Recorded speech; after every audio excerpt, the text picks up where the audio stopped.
This is Monty in the Morning, the show Phoenix Magazine readers voted #1 talk radio show in Arizona. #1 during your morning commute. #1 whenever news breaks during your day. And #1 whenever and wherever you want to talk sports. Now it's time for Monty in the Morning. Hey, yo, man, how the heck are you? It's Monty in the morning and in the afternoon.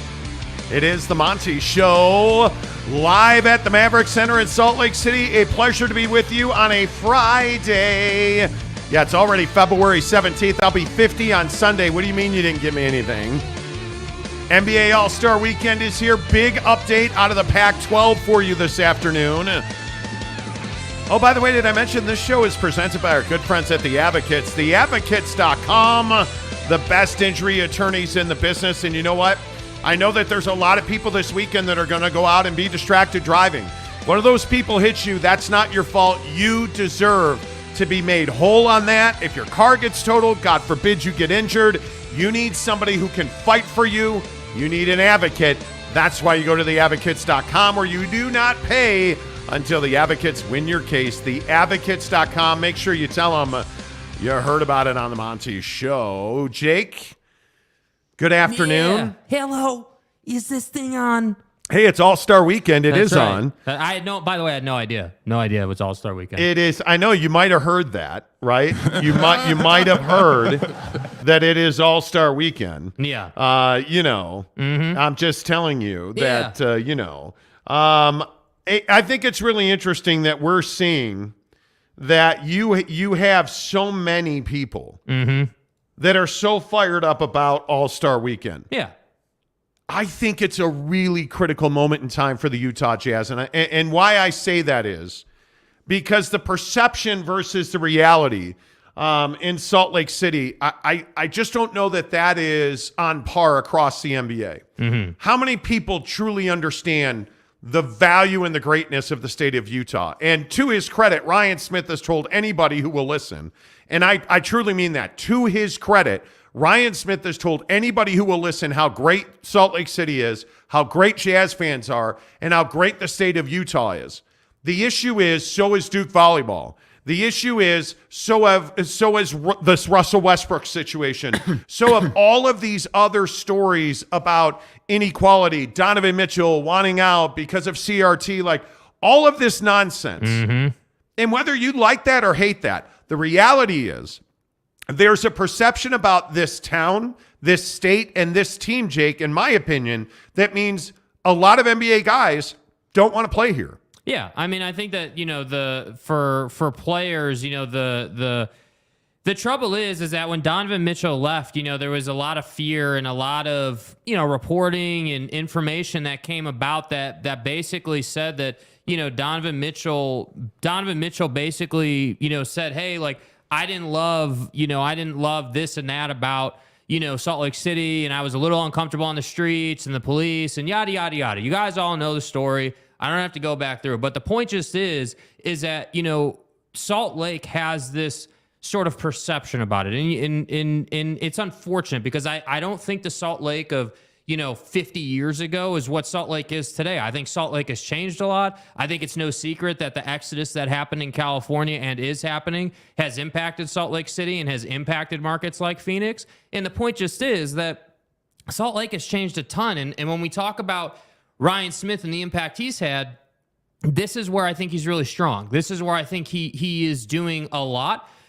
And there are some things that I disagree with. I mean, we had conversations about the Travis Scott thing. We had conversations about a couple other things. But overall, I think Ryan has had a pretty positive impact on the community. And I think that all stems from the fact that he's from here. And I think, you can only, and I'm not from here. And I think it's a really important part of the conversation. Ryan Smith being from Salt Lake City, I think gives him a unique perspective. He remembers his childhood in Salt Lake. He remembers going to BYU. He remembers, he has all these memories that were in Utah. And that's why I think he has so much passion for accomplishing what he wants to accomplish. Because I'm not going to sit here and say that the image of this town needs to be fixed, per se. I know. I am going to say that. I don't think there's any doubt that the imagination of this league, the NBA, runs wild. There's no doubt about that. And and you hear about all the issues that Donovan Mitchell professed to have had. You hear about the Duke volleyball situation, and you are crazy if you think that Duke volleyball situation was solved or quelled, or nobody's going to forget that. You don't forget that Dawn Staley in South Carolina refused to come and play here. All of those things, those are like within the last year. Let me ask you this, though. With the volleyball thing, do you think that situation is a Utah issue or a BYU issue? Because I think that you could make a strong case, and maybe, hey, like for a lot of people nationally, this would get lumped into the state of Utah. I get that. I'm not even trying to deny that. But I think, for the vast majority of people who live here, and kind of experience, we all know that Provo and Utah County is basically a different world than Salt Lake County. We know that. It's two different sects of the state. And that's what's really interesting, because nationally, we all remember CNN and Fox News and MSNBC, and everybody was all over the fact that Duke, made these claims, and then South Carolina wouldn't come and play their game for volleyball, and it kind of snowballed. So to me, it's like, there's a reputation issue, but I don't know, is that nationally, is that seen as BYU's issue, or is that like a Utah thing? Oh, I think it's a Utah thing. I don't think there's any doubt, and I would love to hear from you guys on the show today as we talk NBA All-Star Weekend, the excitement of having the event in town here at the Maverick Center. There is a big name hooper coming in, doing an exclusive private event at the Maverick Center, which is completely remodeled for it. It's crazy, the magnitude and the scope of the NBA All-Star Game. And I still get excited about things like the skills competition, the dunk contest, the three-point shot. I get excited about the Rising Stars game. I get excited about all the things that surround this event. But yeah, I absolutely think perception versus reality of the NBA All-Star Game in Utah, I think it's a big deal. I think this is a big moment. And you see that you have, Ryan Smith and Dwayne Wade hitting, inside the NBA today. You see them on First Take. You see that Ryan Smith on CNN this morning with Poppy Harlow. And what is he talking about? The perception of Utah is not the reality of Utah, that we have to espouse about how great Utah is. And there's a reason he's doing that, because I think Ryan Smith is acutely aware as a businessman that there are struggles that come with the perception of what life is like in Utah. And I think 9 out of 10 people have no idea how spectacular it is here. I don't think 9 out of 10 people understand why we choose to live here, why we make this our home, why this is a choice destination. We were talking about this in Lake Tahoe over the weekend, that, Utah, in my opinion, is just superior. Park City is superior to Lake Tahoe. The culture, the food, the people, the atmosphere, the weather, you can count on all of that. Facts. I don't think people around the country agree with that. I don't think people agree with that because they don't know about that. So what do? They rely on the sensationalism that they remember. That's what they remember. They remember Duke volleyball. So when we talk about whose fault it is or what the perception is, I don't think it matters. I don't think it matters at all, because I think perception is always reality. Yeah. It's always reality when it comes to what people think. It is remarkable how many people, and again, this is just me, but it's remarkable how many people talk to me about the Mormons before I lived here. We were riding in a gondola. Yeah. We were at Heavenly, and people, you guys are from Salt Lake City. Oh, what about the Mormons? Are you guys LDS? It's amazing. I have to be honest with you. I've lived here over a decade. Nobody's ever come up to me and said, "You're going to join the church." That's never happened to me. And remember, when I lived in Sandy, I had bishopric surrounded my house. In God's name, image, and likeness. Stake president on my right, bishopric on my left, bishopric across the street. Yeah. And did they ever try to come and kidnap us? And it doesn't happen here. It does not happen here. I can tell you maybe once in that 10 years, and only because it was a stake president, I think I had missionaries knock on my door one time. Another thing I constantly hear about, it just doesn't happen. Yeah. I think people don't understand what life in Utah is like. I think they don't. How much of you is happy about that, though, like on some level? Because to me, we all know the brand, Utah sucks, don't move here. We know that brand. You see the stickers on cars, you see the shirts. And part of me is like, damn, dude, like, yeah, there is a perception issue. But for those of us who are not Tom Homo or Ryan Smith, is the perception issue really that impactful in the day-to-day? Is the fact that a Californian thinks that the whole state is, LDS and they're going to come knock on your door and find you and take you into the chapel? Like, is that, because they think that, does that impact you on the day-to-day? Because it doesn't impact me. But again, key point, I'm not from here, right? I don't have that pride or that sense of defense of the state, right? I just like living here, like made it my home. Like, that's just kind of what it is. So that's why I say, like, I think this is such a dynamic conversation because everyone's story is different for how they wound up here. And I think for those of us who have been here for, 5 years at least, I know there are people who've been here their whole life, but I think if you've been here the last 5 years, you see the housing boom, you know the cycle we went through, all the new people that have shown up in the state, like, what's happening in this state. And sometimes I worry, like, I love what Ryan's doing. I love, hey, Utah's great, like, trying to, quote, fix its image or whatever. But at the same time, I also don't want 1 million more people moving here. You know what I mean? Like, it's sort of this happy balance we have to find. Yeah, I think it is, I don't know, what's the right way to say it? I think this is one of the special places to live in our country. And I just think these incidents that have happened have changed things. And I think this NBA All-Star game is so important to remaking and remapping people's minds about Salt Lake City and the great state of Utah. Mm-hmm. Because I don't think Donovan Mitchell's experience is typical. I don't think that, I don't think that some of these incidents we've talked about are typical. This is a great place to live, a great place to raise a family. And it's why when I turn on TV this morning and I see Ryan Smith doing all these national shows, I saw him on CNBC. We saw him on 3 ESPN shows today. Mm-hmm. Like, he's a hot tech billionaire, man. Like, he's a big flipping deal. Wearing that snapback. Do you like his do you like his image? Because there are some people who say that he tries to be too hip, that he tries to be too young, like the backwards hat, the hip jeans, like. I mean, he does come off as young, no doubt. I don't think that necessarily is bad. But that's his look. 100%, I don't think it's bad. That's either. his look.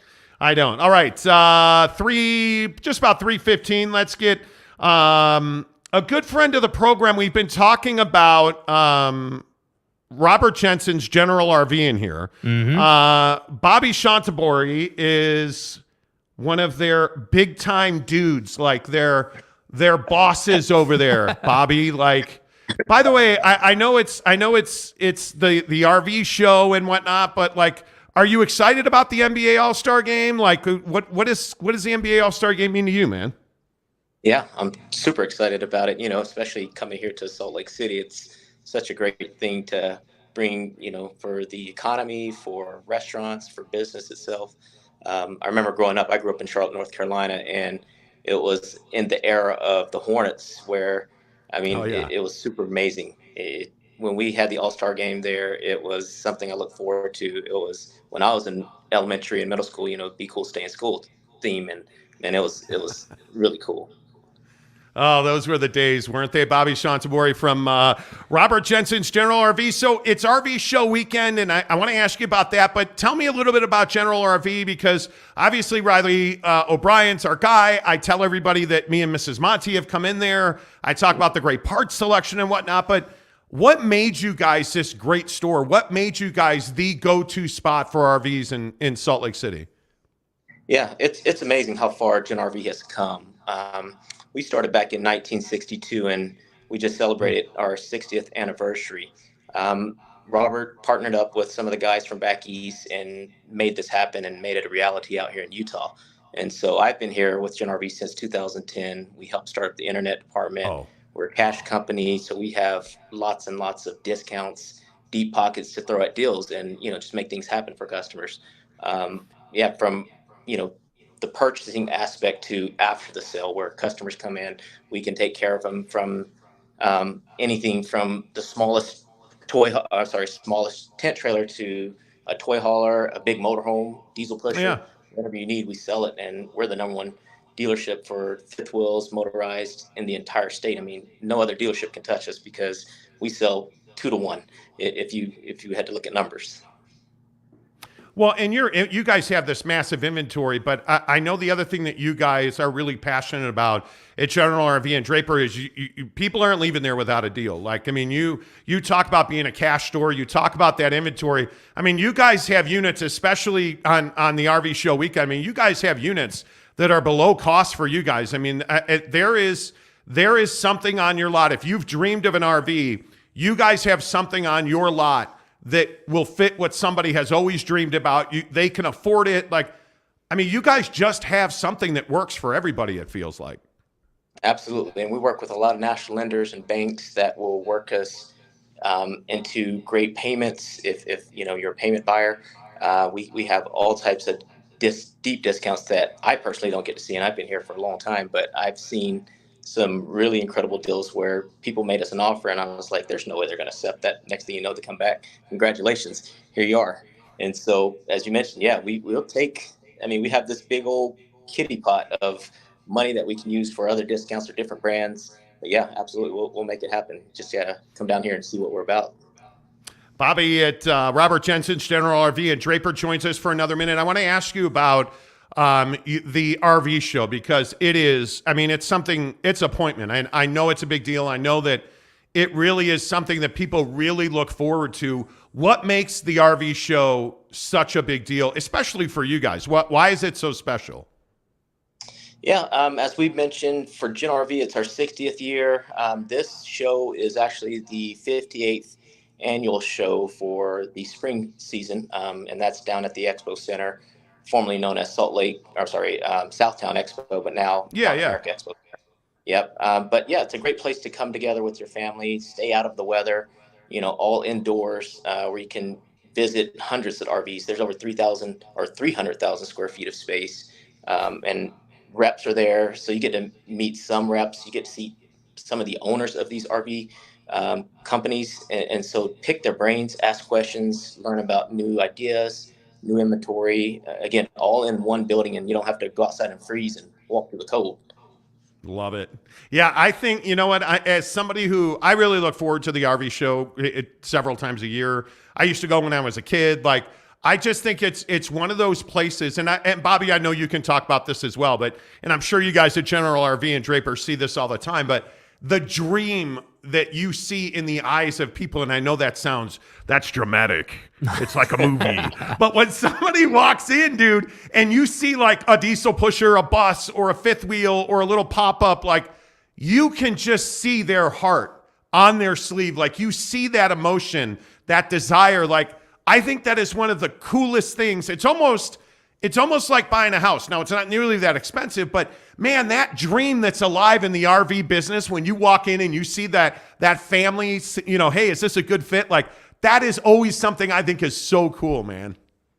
Absolutely. It's super rewarding to be able to take a family and fulfill that dream, to create those lasting memories for them. Because, as a kid, before I even started working in the RV industry, it's something I always dreamed of doing is going out, taking my family and creating those memories. Because when we leave this earth, what else do we have but our memories?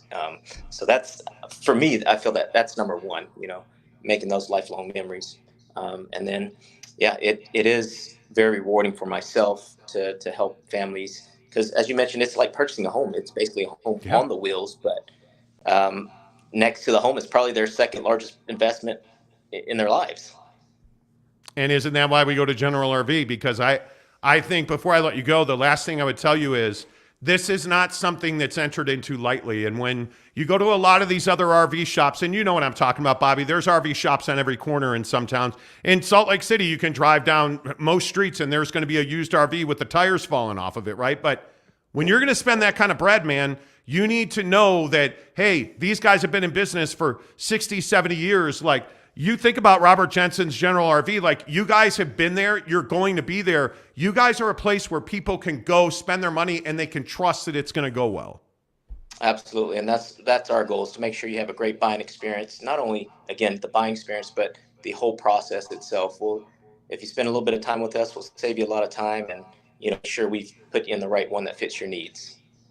Well, hey, man, have a great weekend at the show. I know it's a big weekend for you guys. I really appreciate you hopping on the show, and just really, really good to meet you. And please tell Riley, for heaven's sakes, close a deal, man. Like, all of the Monty Show listeners are avalanching down there. No, I'm kidding. Yeah. Riley's a good dude, man. He's one of my favorite guys, and he's a great salesman as well. So appreciate you guys. Have a good weekend. Awesome. Appreciate you having me. Thank you. You bet. There you go. Bobby Chantabori. I got that totally wrong. Come on, I had said it right. Sean Tabori. Come on. Sean Tabori. Bobby. He's Bobby at General Bobby! RV. Bobby, what's up? Hey. Bobby. Bobby at General RV. It is a huge weekend because it is the RV show. I'm telling you guys, I know that we've been telling about you guys about General RV for a few days. Yeah. Dude, they're absolutely killing it right now. If you've thought about it, if you guys have dreamed about it, and I know there's a lot of people who have said, hey, we just aren't sure we can afford it. Go ask Riley O'Brien at General RV. Mm-hmm. Go to the show. Go see. By the way, Robert Jensen's at the show, at the convention center in Sandy. Go see the show. Go meet Robert Jensen. Talk to him and say, hey, I heard about you on the Monty Show. I don't know if I can afford an RV. He'll find you an RV that fits into your budget. I guarantee it. They're not the company that's like, okay, well, I've got 50 of these $1 million units. You're buying one of those. Hey, little Timmy, you're buying one of these. But how many times you go into an RV dealership and they're on you like, flies on a pile, right? Yeah, we all know the car dealership experience. Exactly. And I think it's totally different. Like, obviously, buying an RV is a bigger investment, and I think that you have to be able to trust the people you're talking to, and that's kind of the biggest thing in my eyes with General RV is like you go in there, we already know who Riley O'Brien is, so it's like that's why we're so trusting and energetic about talking about them on the show, Grum, because it's like, hey, like if you can go in and talk to someone who listens to the show and knows us and has that personal relationship, like you're going to get taken care of, and that's the biggest thing. Listen, I just think it's one of those things where all they can say is no, right? I mean, if you dreamed about it, RV show weekend at Robert Jensen's General RV, there's never been a better weekend to do it. Please, when you go in there, tell them you heard about it on the Monty Show at General RV in Draper. Great to see Bobby and the guys down there. Let's get some of your comments in here. As we're sitting here in the studio, it's really interesting to see Ryan Smith and Dwayne Wade. They're essentially doing an hour right now on the NBA Today. It's crazy. Now, we're watching a tape of it, but it was live earlier. But they did a whole hour on NBA Today. It's insane how much run this organization is getting now. And if you're just tuning in, the conversation we're having is, how important is this All-Star game this weekend to the reputation and viability of this Utah Jazz rebuild? Because I think you've got billionaire tech guy. I think Dwayne Wade being on TV representing the Jazz, I think is a huge deal. Mm-hmm. Because it just keeps pushing that narrative, right? This is a cool, hip team. Hey, he's a billionaire. He's a tech guy. He's going to help me. They've got a beautiful arena. It's a great place to live. Like, I think that's why I think this weekend for this rebuild of the Utah Jazz, I think is absolutely critically important. Facts. Yeah. I just think it's so I don't think you can overstate it. I don't think you can overstate it. Tanner Plummer, first one in. Tanner, what's up? Good to see you, my guy. Kanai Johnson, what's up, KJ? Hey, guys. He says, top of the day, fellas. Good to see you. Guy. Mr. Preston, good afternoon. Casuals, it's the weekend. Let's get it. Let's go. Hey, guys. I agree. Jake Gordon, what's up with you? Maury Alvarez, how the heck are you? Maury says, I think there has already been a win for the Jazz because of the All-Star game. The facilities are nicer than they have ever been. Oh, man. Totally agree. I'm telling you that Vivint Arena is, and we've been to several games this year, obviously. Vivint Arena is gorgeous. Yes. It's absolutely beautiful. Yes. So I would agree with that. What's up, Mike Chasey says it's finally Friday. Have a good show and weekend, guys. Appreciate you. Arlington Bears, Chris Karn says, I'm all ready to roll, all bucked up on Blood Raz. Let's go. All right, here we go. Yep. Are we ready? We're getting in. All right, okay, here we go. I've got the bucked up. I've got the bucked up Miami. We're rocking Miami. I've got the Miami right there. Okay. Is this the can opening countdown? Okay. 3, 2, 1, go. Oh, yeah, there it is. Let's go. go. But wait, before you drink it, I actually taught Jake how to sip bourbon over the weekend. Might have to get me some more. It's not good. Okay, here we go. Okay.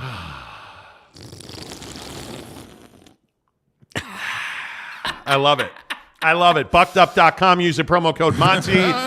Now, I want to clarify this as well. Yeah. At buckedup.com, you get 20% off your purchase. Use the promo code Monty. If you go into the retail stores across Utah, you don't get the 20% off. You get a free can of Bucked Up Energy. So there's a big difference. A lot of our listeners have been going into Bucked Up stores and saying, hey, we want our 20% off. That's if you shop online. I want it. Buckedup.com, promo code Monty, get 20% off. By the way, amazing job going into the stores. We're getting phone calls telling us to make sure you guys know what the deal is. So thank you for going into the stores. We really need you guys to help us with Bucked Up. Thank you. As usual, Chris Carn coming through. In the description, Chris Carn got 3 free samples and a free shaker cup. Yeah. Dude, it's so easy. There's a link in the description. Click the link, fill out the form, and they ship super quick. Buckedup.com, promo code Monty. Or you can go in and get the free 3 samples and the shaker cup. Just click the link in the description below. Court McMullen says Monty in the afternoon is true afternoon delight. Facts. Yes, it is. Riley O'Brien says, let's go. There's your Let's RV go. salesman. Jake is sporting the Tiger Red.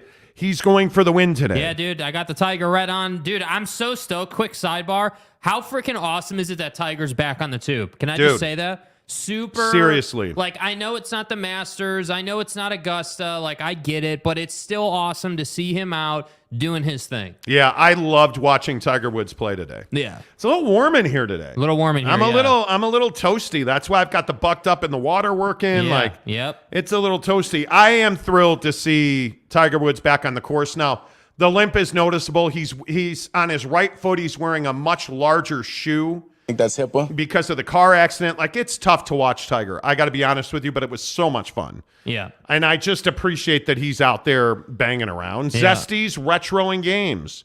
Did you hear the news about Amazon in Washington?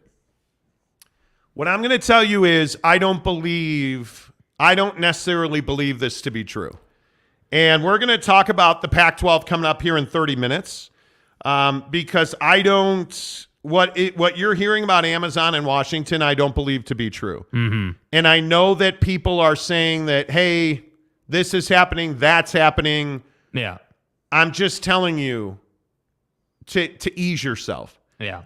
And quickly, I will say there is a rumor out there that Washington is trying to break away from the Pac-12. Uh-huh. First of all, it doesn't work like that.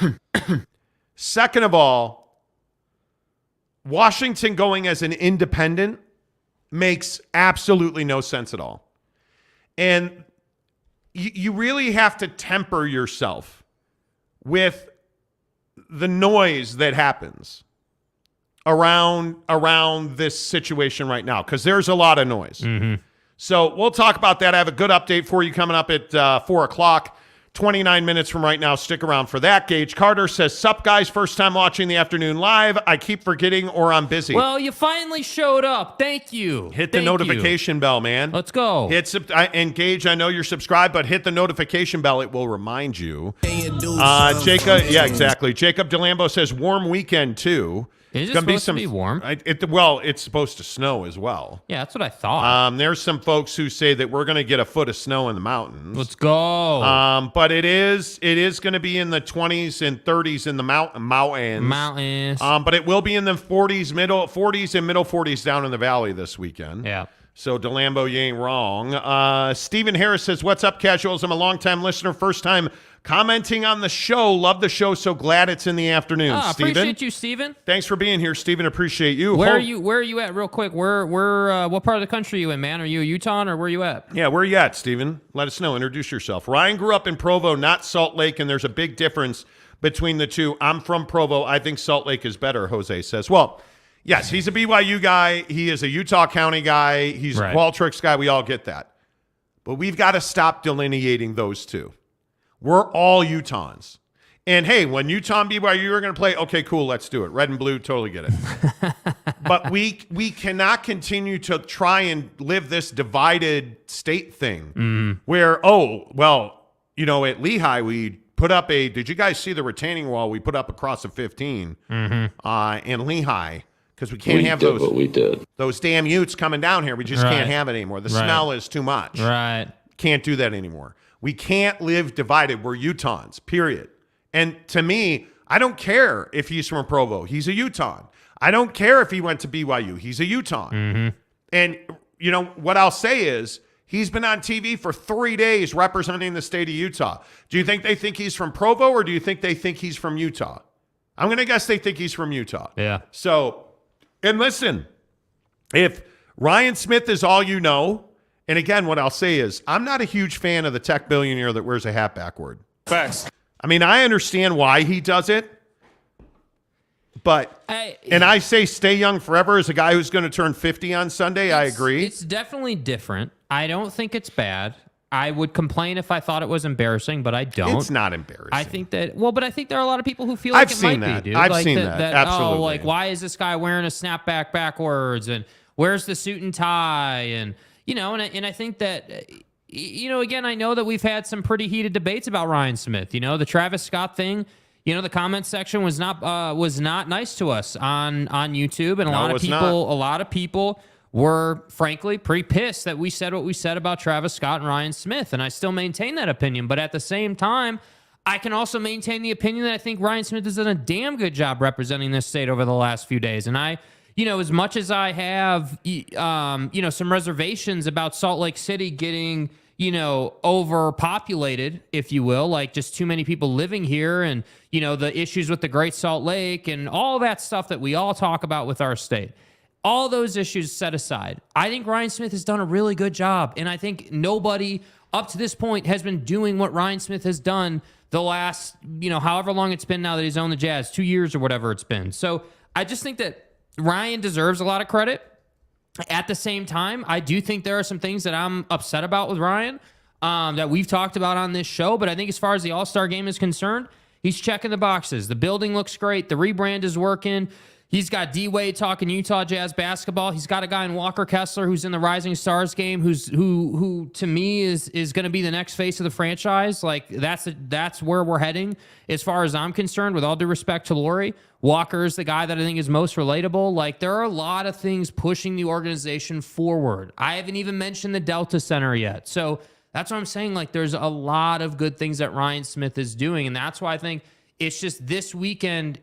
I think is just overwhelmingly positive. I don't see a lot of downside to it. Yeah, I think it's really interesting that Ryan gets a free pass on a lot of things, but I also think he's a very new owner. He's a very young owner in this league, and I just think he needs time to exist. He just needs time to grow. Teddy Wayman, what's up? Good to see you, friend. Del Hargis, what's up, Del? Where you been? Up, dude? Happy early birthday, Monty. Your best decade is just beginning, my man. Amen to that. Teddy Wayman says TNT show last night was awesome. Yeah. What do you mean? They're doing all this special stuff, like, the NBA on TNT and like, they have, TNT like, TV. Okay. Yeah. I'm an idiot, Teddy. My bad. MC Season says, what's up, boys? What's up? Teddy says it's definitely a Utah thing. It's a Utah thing. Court McMullen says the BYU volleyball situation was BS. No one could corroborate the accusation.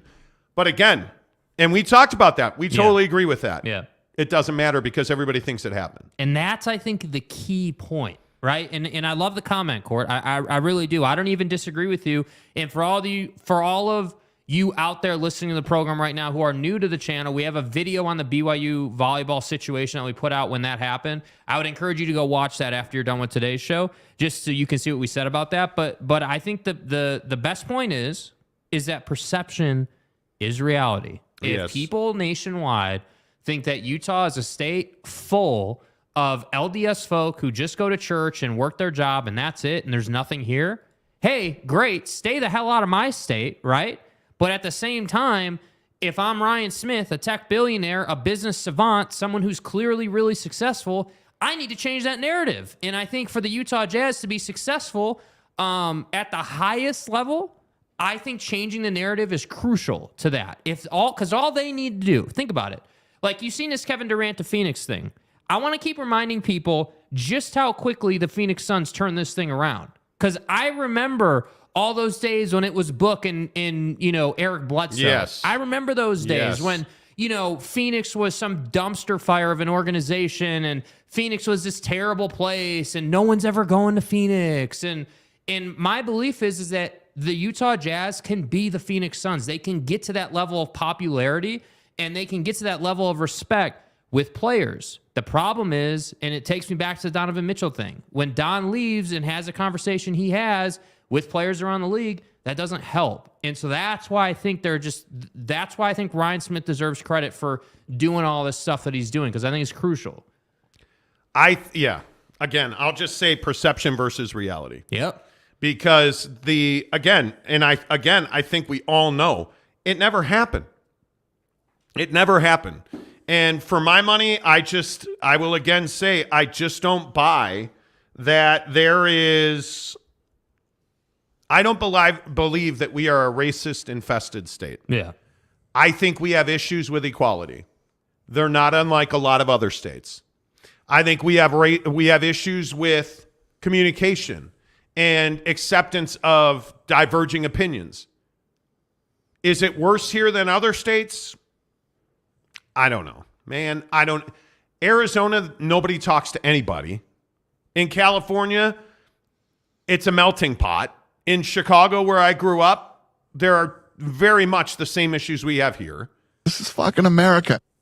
I'm just telling you that I can't see a situation where Utah is any worse than anybody else is. I have good friends that live in places like Connecticut and New York who can't stand the inequality there. Yeah. I know people that live in Texas who are disgusted by the way that migrant workers are treated. Like, we all have issues. The problem is Utah is viewed in particular in this light where dark-skinned people, brown-skinned people don't have a chance to thrive. And I'm telling you, that's just not the case. That is just not the case in any way, shape, or form. Yeah. So, I don't know. Breaking news for you out of the National Football League, and that is that Eric Bieniemy, the offensive coordinator of the Kansas City Chiefs, is no longer the offensive coordinator of the Kansas City Chiefs. He is now the offensive coordinator of the Washington Commanders. According to Albert Breer and Adam Schefter, Washington has offered its offensive coordinator job to Eric Bieniemy, and he is taking it. They hope to have pen to paper tomorrow. Are you surprised by this move? I mean, man, surprise? No. I think that Washington has a lot of incentive to hire a black offensive coordinator, if I'm being honest. I think that the Snyder stuff, the ownership issues and conundrums and all the testifying and hey, I'm going to sit on my boat instead of testifying about what's happening in my organization because I'm a terrible owner, Daniel Snyder. I look at this and I say, hey, yeah, this guy needs to sell the team, but also, hey, yeah, there's a lot of incentive for Buddy to hire Eric Bieniemy. Now, on the other side of it, if I'm Eric Bieniemy, I know that I'm only going to get one shot. And I finally got offered a position, and I'm going to take it, and I'm going to run with that thing. And that's why I say I'm not surprised he's taken the position, but I am a little surprised that the Washington Commanders are the ones that gave him the opportunity. I think that's incredibly disappointing. I mean, when you have a lot of jobs out there, now I don't know, are you going to let Eric Bieniemy walk away for a lateral move to the LA Rams? Probably not. But if you can go to Washington, that is not a Super Bowl contender at this point, and you can allow Eric Bieniemy to take that job, I think that's great. But let's not kid ourselves. This is not a win for Eric Bieniemy. Yeah. You know what this is? Well, you need to prove yourself. That's what this is. Because everybody assumes the offense runs through Andy Reid in Kansas City, and it may well. But everybody roundly recognizes that Eric Bieniemy is the reason they won the Super Bowl this year. That if he doesn't dive into the tape study the way he did, the film study, and find weaknesses in what had been an elite Philadelphia Eagles defense, they don't win that game. Right. And they don't win that game with the boilerplate offensive strategy they had run all year. And they ran very, very different offensive sets. They put in all kinds of twists after he found weaknesses in the way they ran their man coverage in Philadelphia.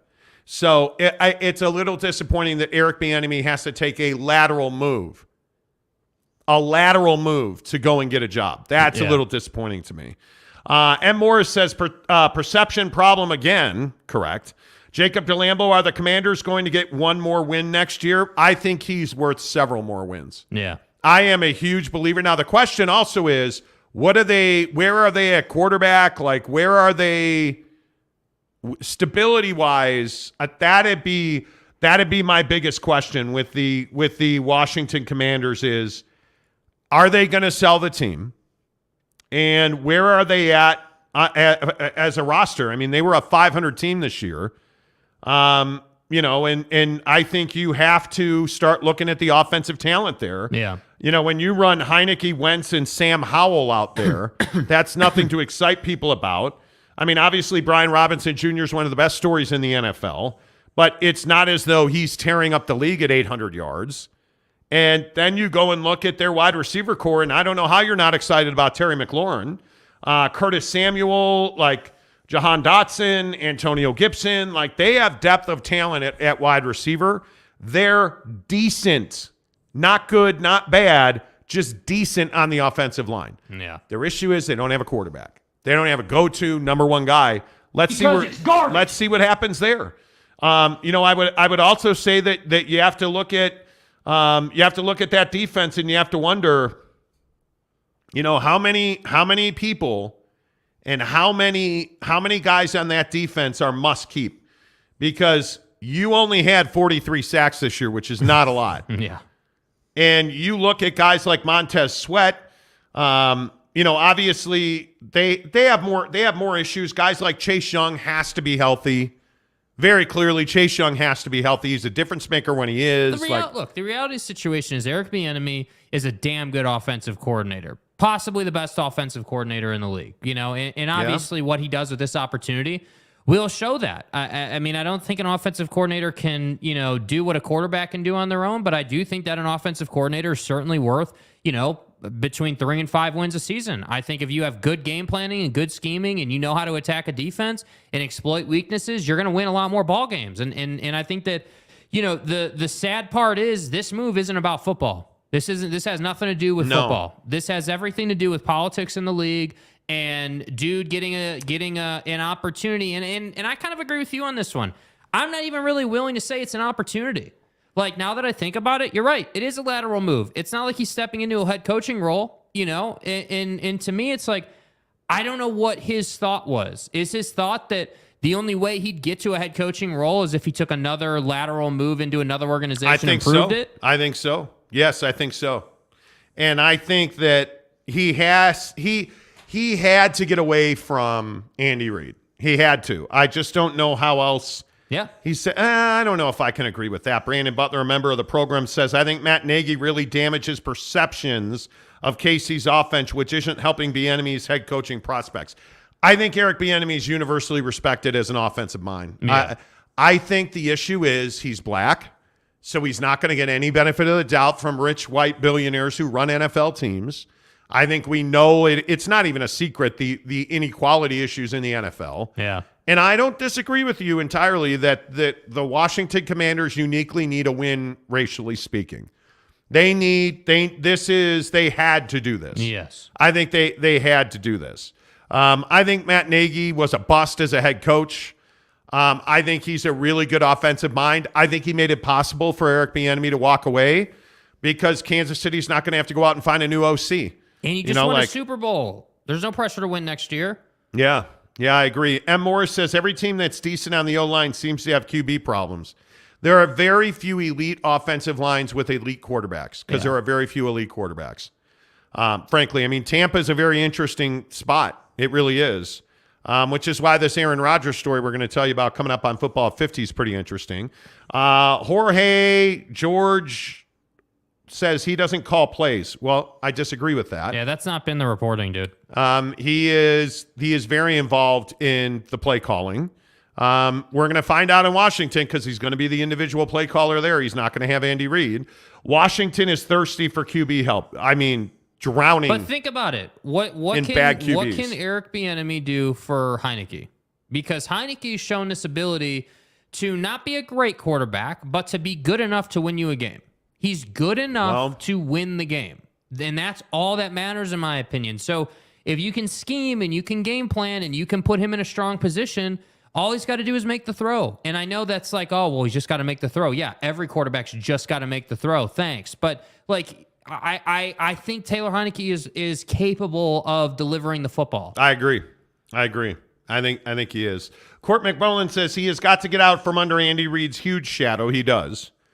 I would agree with that. Big Dog O-Town, what's up? You spot on with we have problems with equality here in Utah. As a dark skin in the workforce over 40 years, I can attest to that experience. It still is to this day, which is pitiful. I mean, I think we have issues with equality in this state. Yeah. I just don't think there's any doubt about that. Facts. SA says, true story, when I was living on the reservation and first discovered pro football, I loved the Washington team because I thought they were a team of natives. Then I saw Sonny Jurgensen. Not a native. Palace Zachary Roy. Okay.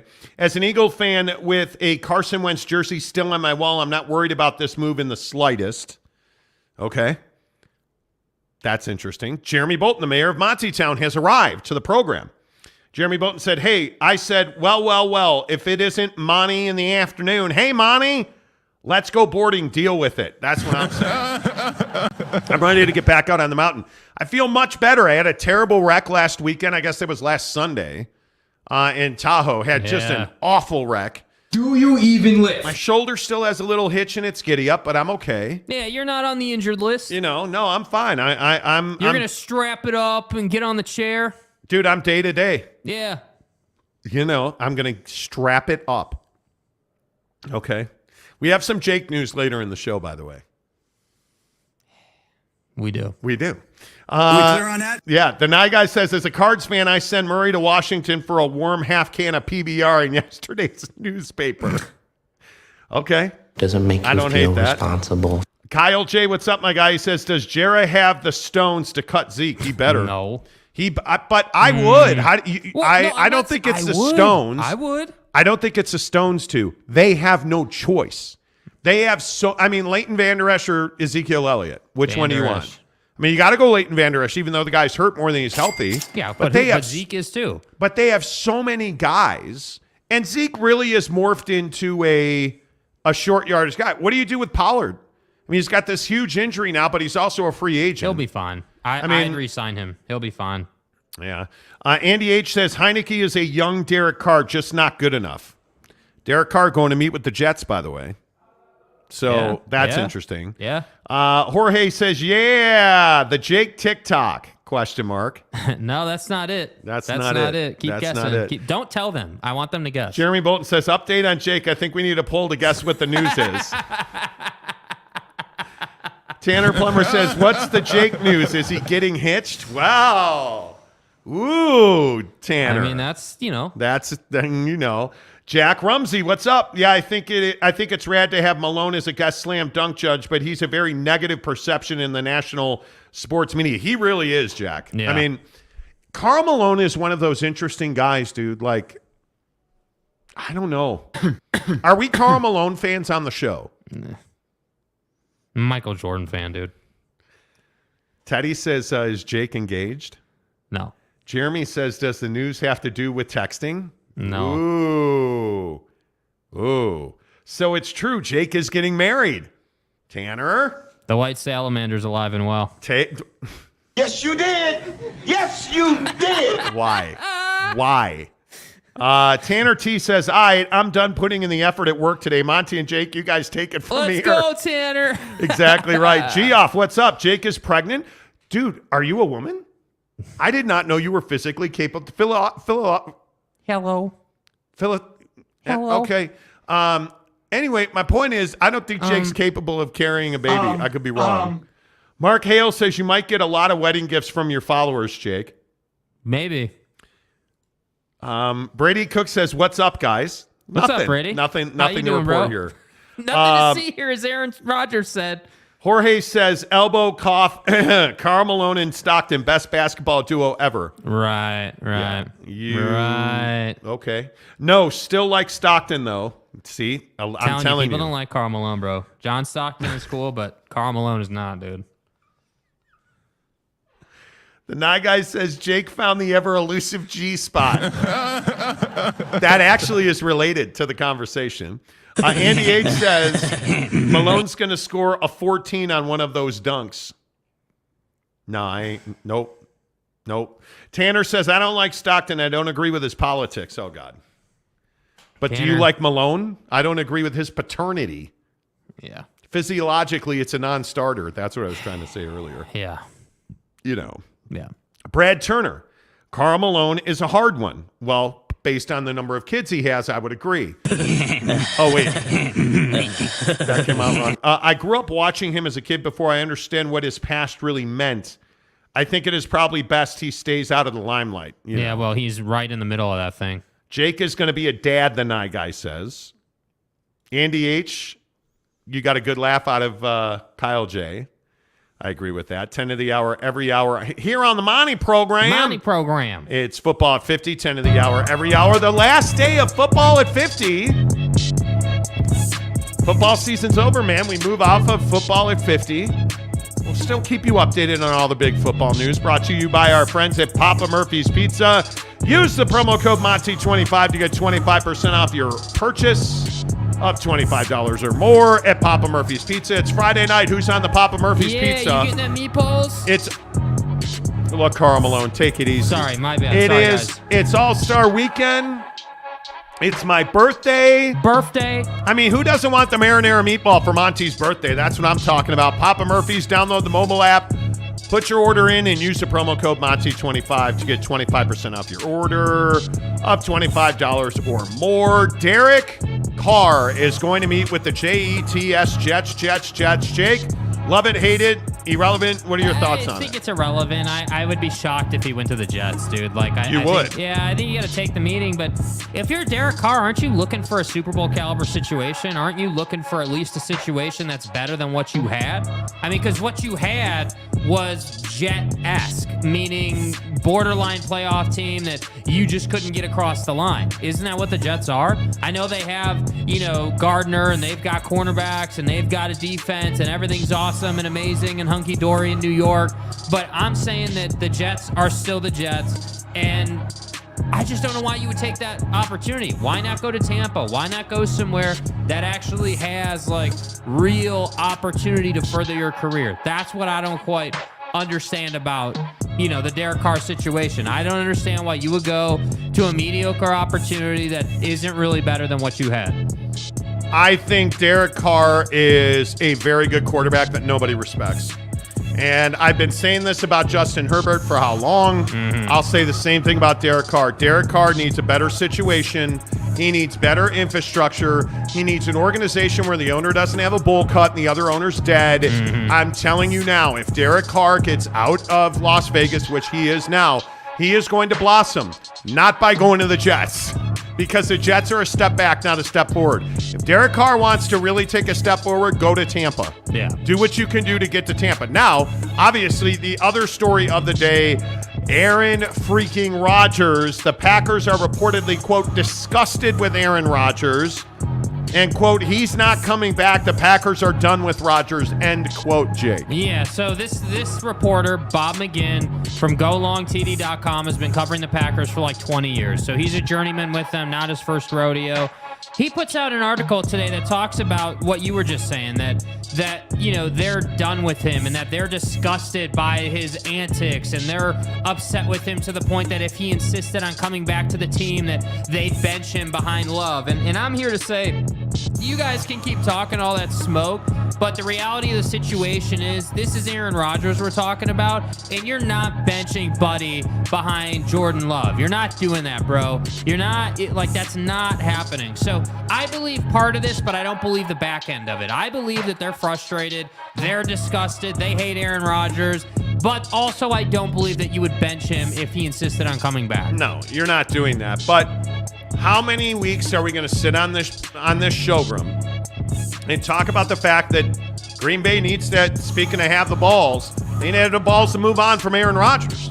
You cannot continue to let this guy have a hostage situation with your organization every single summer. Yeah. How long are we going to watch Aaron Rodgers go into dark retreats and tell you, okay, I might be back Good luck. But, like, if you're an executive of the Packers, are you not watching Pat McAfee every Tuesday and being pissed? Are you not, like, just irate with Aaron Rodgers talking about darkness retreats and he's got to think about it and nobody knows his situation and, all the, the Schefter and all the insiders don't know anything? Like, the guy's game is tired. Like, at least with Tom Brady, I know the guy's not going to play these games. That's the problem with Aaron Rodgers. Here's Aaron Rodgers talking about his need for isolation. Yeah, it's a real thing, 100%. And that's why I think it's going to be important to get through this week and then, to take my, my isolation retreat and just to be able to contemplate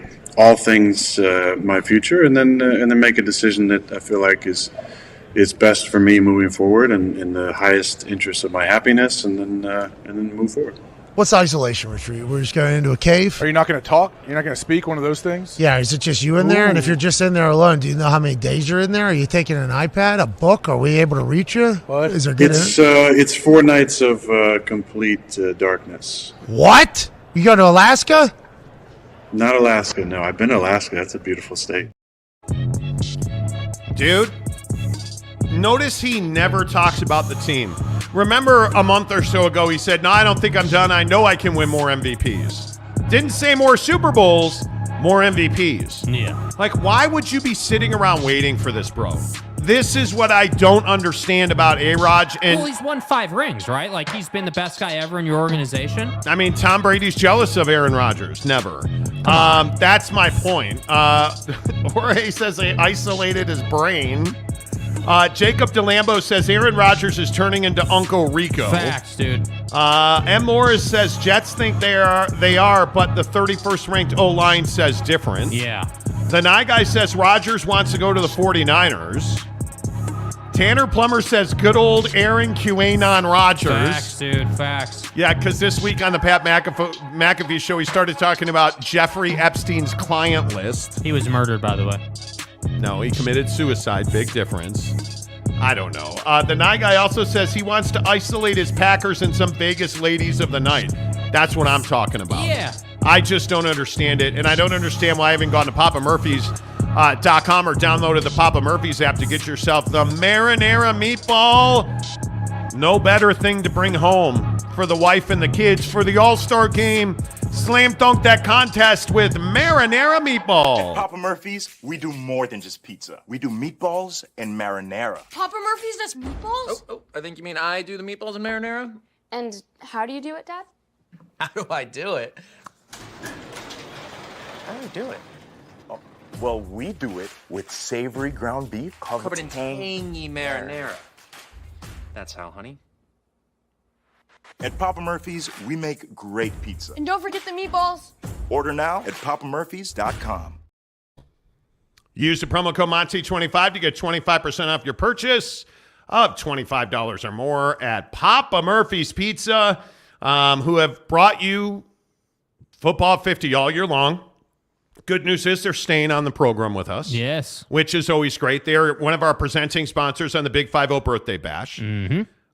So that's going to be amazing. Papa Murphy's, use the promo code Monty25 to get 25% off your purchase of $25 or more. The Monty Show presented by The Advocates, theadvocates.com, the best injury attorneys in the business. The Advocates. The thing I love about The Advocates is empathy. You know, I'm a huge believer in empathy.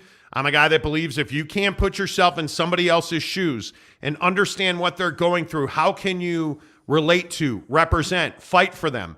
That's what makes The Advocates so great at what they do. They understand what you're going through. It's one of the worst days of your life. When you get in a big car wreck, you total your car, heaven forbid you're injured, you need somebody who's been there and done that and knows how to navigate the process so you get what you deserve, because you didn't deserve to wind up with that totaled car or those injuries or loss of work or loss of income. You didn't deserve that because some guy was driving with a phone in his hand.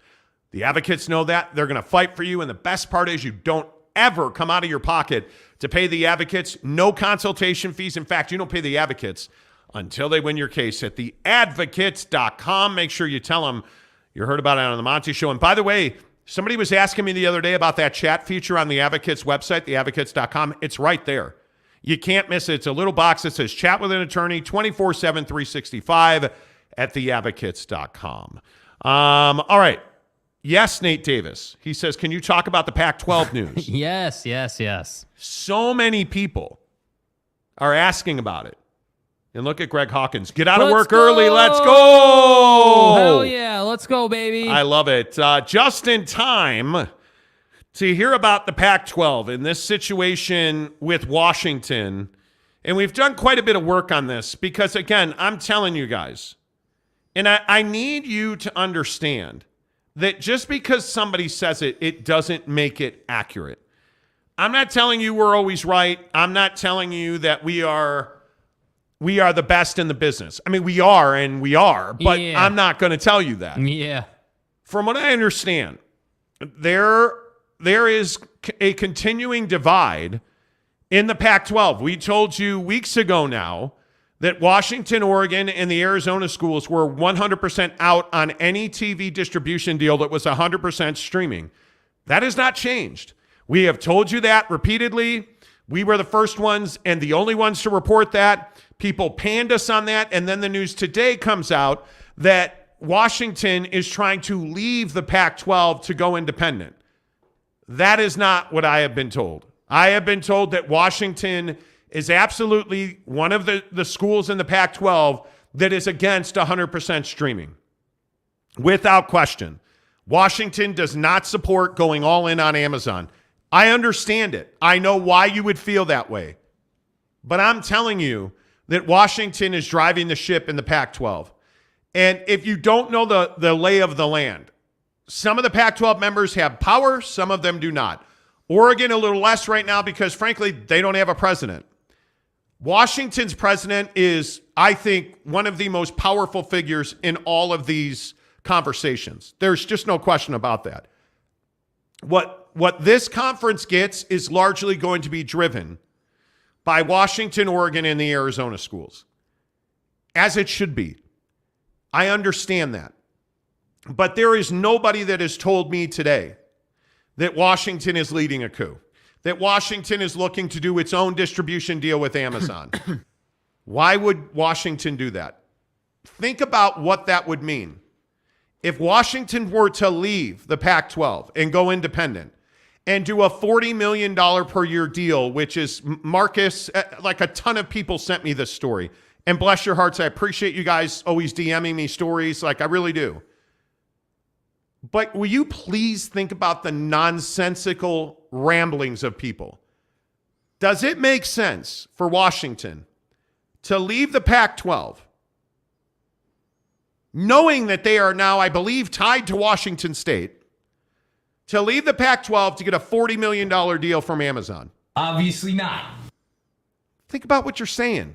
They'd have to, the money that they would lose on Pac-12 affiliation, just in scheduling, and the money that it would take to schedule up, to travel, to, do you know how many years it took Tom Homo to build the schedules that they were able to build? And they did that with ESPN, who is, with all due respect to Amazon, Amazon does not have the power or really, they don't draw the water in this town that ESPN does. Facts. I can tell you that right now. Yeah. $40 million is not that much money when you're all alone. When you're in that little rowboat in the middle of the college football ocean, I'm telling you, that's not that much money. And nobody's going to help you. Nobody is going to help you. And do you really believe it's in Washington's best interest as an athletic department to just simply pull out of the Pac-12 after next year and say, we're out? No, I guess not. That doesn't make a lot of sense. Because when you look at the legislative side of things, you're tied to Washington State, number one. Number two, when you look at where Washington is, Washington's not Oregon. And I think Washington realizes they're not Oregon. And the only other thing I want to say before I bring Mr. Big News coming up later back onto the show. Whatever. I'm telling you now that this is far from over. And that they may have resolution in 15 minutes. They may announce a really poor, crappy TV deal. that doesn't mean that anybody's going to sign it. And the thing that you have to understand is the way that this TV stuff works in the Pac-12 is George Kliavkoff's going to go negotiate a TV deal and then try to get 10 people to sign an agreement. Hey, guys. That's essentially what he's doing. And if one of those people doesn't sign that agreement, none of them can sign that agreement. Uh-oh. They're in bed together. And if Washington chooses not to do that, I would be stunned. Because it's never going to get there. It's never going to get to a point where Washington's the lone dissenter. Before George would ever go and agree to a deal, he is going to have the permission of his presidents, his membership, to say, okay, hey, this is the framework we're working with. Are you guys on board with that? It's probably different than what you're thinking, though. And Washington has said, no, we're not on board with that. Yep. Oregon has said, no, we're not on board with that. The Arizona schools have said, no, we're not on board with that. Yeah. That's where we are as far as Pac-12 goes. Nothing has changed. There was no big decision where Washington's pulling, like, you guys. Washington didn't go the LeBron route with the decision? There's no way Washington's trying to go independent. Yeah. Stop it. Yeah. That just, do you hear, if you're reporting that Washington is going to bail on the Pac-12 and do a singular deal with Amazon, can I ask you a question? Why would Amazon pay Washington $40 million a year? For what? So wait, Washington, who we've told you doesn't want to be on 100% stream. You think now all of a sudden is going to go independent to be 100% on stream? Bro, like, think about this stuff. Do you hear yourself? It makes no sense. Bro, man. what are you talking about, It man? makes absolutely no sense. Yeah. And I will go back to what we've been saying for months and months and months. They're not getting a TV deal until they expand. And they're not going to expand until they get a TV deal. So what does that mean? I don't believe that the Pac-12 is sustainable. I don't. Because if you're Gonzaga basketball, are you going to join the Pac-12 without a new TV deal? Gonzaga. If you're San Diego State, are you going to join the Pac-12 without knowing what the TV deal is? Gonzaga. If you're SMU and the Methodists, are you going to join the Pac-12 without knowing what the TV deal is? In God's name, image, and likeness. You're not doing that. Bro, why'd you have to bring the Methodists into it, man? Because we took so much crap yesterday. I felt like I needed a Kevlar vest when we were talking about SMU, and people are like, they're not the Methodists anymore. You know, you fat ass, they're not Methodists. Like, the comments section, so many comments got filtered by YouTube about Methodists and fat ass. There's some wild shit going on right now. It was amazing. It was amazing to me. Yeah. I just am, I'm amazed. Where do you come down on this? Do you ever see Washington going independent? Well, I don't think that, A, they're not going independent. I don't see that. And B, you make a great point about the streaming thing. Like, so if you're not comfortable going all in on streaming as a conference, why would you go all in on streaming as an individual? How does that add up? How does that make any sense? How does that, calculate? Does that fit into the back of the envelope calculations equation? Not really, right? So to me, I look at this situation and I say, yeah, like Washington, I think, is not on board with all stream for the conference. I get that. But also, Washington's not dumb. Washington's not stupid. Washington understands that they're a power team in that conference that, potentially, or not potentially, like realistically, they are the team in that conference right now because, as you said, Oregon doesn't have a president, so they don't have anyone running the ship right now. So the problem is that Oregon really should be the top dog driving this thing, and they're not because they need some staff. That's the issue. So to me, I look at this whole situation, I just say, this whole thing about Amazon and Washington, this feels like a spinoff. This feels like Buddy in Minnesota got bored and had to write a story. That's what this feels like to me. And hey, if it comes to fruition, great. I'll eat my crow sandwich. But I'm happy today to die on the hill of Washington's not going anywhere. And if they do go somewhere, that would be going with Oregon to the Big Ten. That's what I think of this situation, 100%. Yeah, I just don't think it makes a lot of sense at all that you're going to do that. I really don't. Do you guys understand that if they're going to make a move like that, they damn well better hit. Like, the you can't damage, miss, dude. But think about the damage that it would do to the Apple Cup. The damage that it does to Washington State to have the University of Washington go independent. Yeah.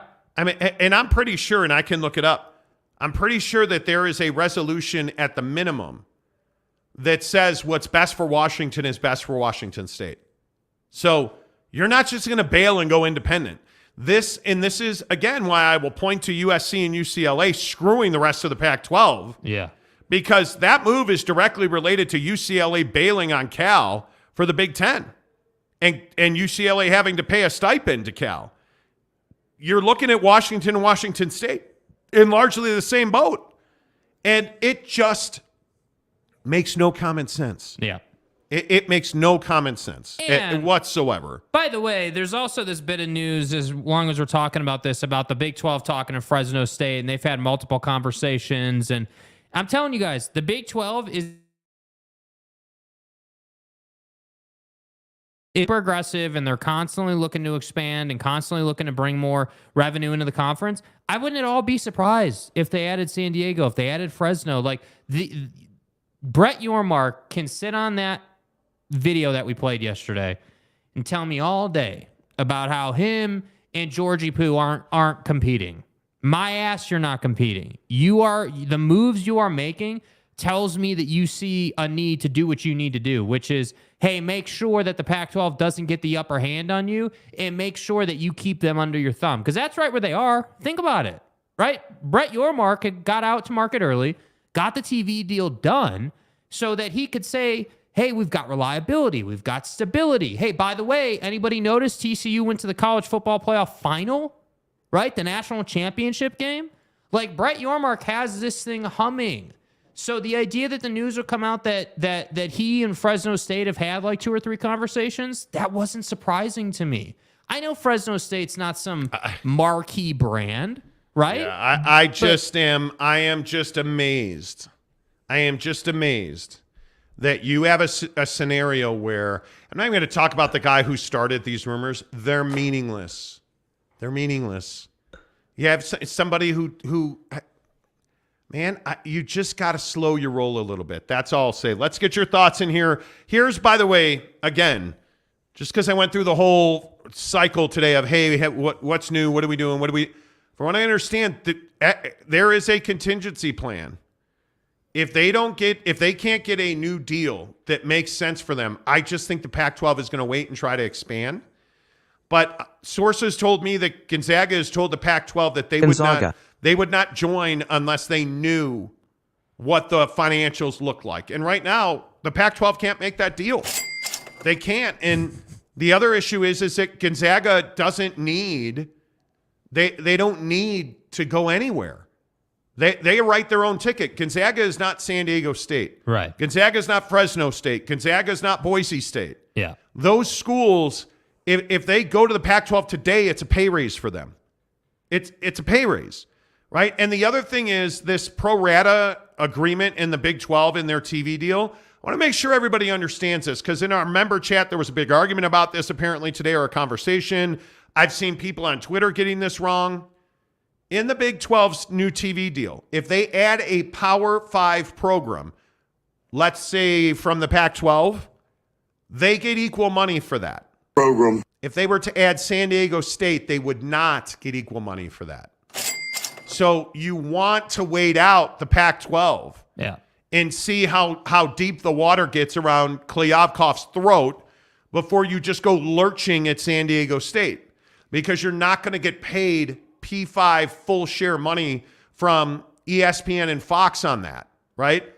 The exception is Fox, who's got most of the college basketball package in the Big 12.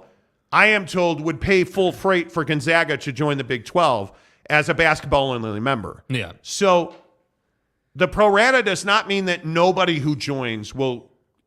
It means that if they go and get a G5, a San Diego State, a Mountain West team, those guys aren't getting paid full freight. If they go and get a Washington State, like the Arizonas, the Colorados, the Utahs, they go and get those guys all get full freight. That's right, T. That's what the pro rata is about. Yeah. So I would just, again, I'm asking you, and I don't mind that people send me tweets and DMs. I totally get it. I'm just asking you to think logically. Does it make sense that Washington's going independent? It makes no sense. And he don't know nothing. And the source on that is quite literally Jimmy in his car with the garage door closed and the engine's running, sending out tweets before his dying day. Like, I mean, you guys, seriously. Yeah. You gotta be better. I mean, it's remarkable how many people just want to run with stuff. Brandon Butler says Packers front office has Stockholm syndrome. They have gone full Patty Hearst. Yeah. Okay. Let's see. Henry Ginder says, UW fan here, there's no way they go independent. Better to just stay in the pack. Yeah. It would be such an uphill climb for Washington Athletics to be independent. I mean, you have to remember that you're not Notre Dame, who, by the way, is just independent in football. So do you think they're going to let you just pull the football program out of the Pac-12? Ronnie, please. No. Like, do you know how hard it is to be a full-fledged independent? Ask BYU, who is in the WCC. Right? Like, it's so... You can't possibly fathom the amount of scheduling it takes, the effort, the money that you have to pay teams to play you. Because you don't have a conference schedule. Yeah. The effort, the time, your TV, your radio, everything is instantly devalued. Everything is instantly devalued. All of your big traditional games gone in a blink. Because you really think Washington State's going to make themselves available to play the Apple Cup? Like, why would the Pac-12 give them a window in late November to play the Apple Cup? I just think from all sides of this thing, it's a silly decision. It would be like asinine to go independent after being in the pack for however long it's been. And with the current landscape, look, Washington's not going to make some dumbass decision about going independent. Like, it doesn't logically add up, and I'm not really in the business of hating on who are your sources guy. That's not really what we do on this show. I'm not really like we're not really that show. But when it comes to Buddy in his garage with his car running, I think we need to say that. Yeah, man, it is. I can't believe how far the Pac-12 has fallen. I mean, is falling. Yeah, I mean, they're not done yet. They haven't hit the bottom yet. They haven't hit the bottom yet. I mean, you look at the devaluation of the Oregons and the Washingtons and the irrelevance of, with all due respect, the Oregon States, the Washington States, Cal. With all due respect. Cal is completely irrelevant. You're getting everything. All these articles, by the way, of what we've been saying, too, about how, like, you have this group of teams like the Four Corner Schools, the cute little term, the Four Corner Schools, and a couple like Washington and Oregon. You have those schools, and then you're getting articles talking about the rest, the cleanup, who's going to get the scourge of the Pac-12. That's what I'm saying, dude. This thing's only heading one direction.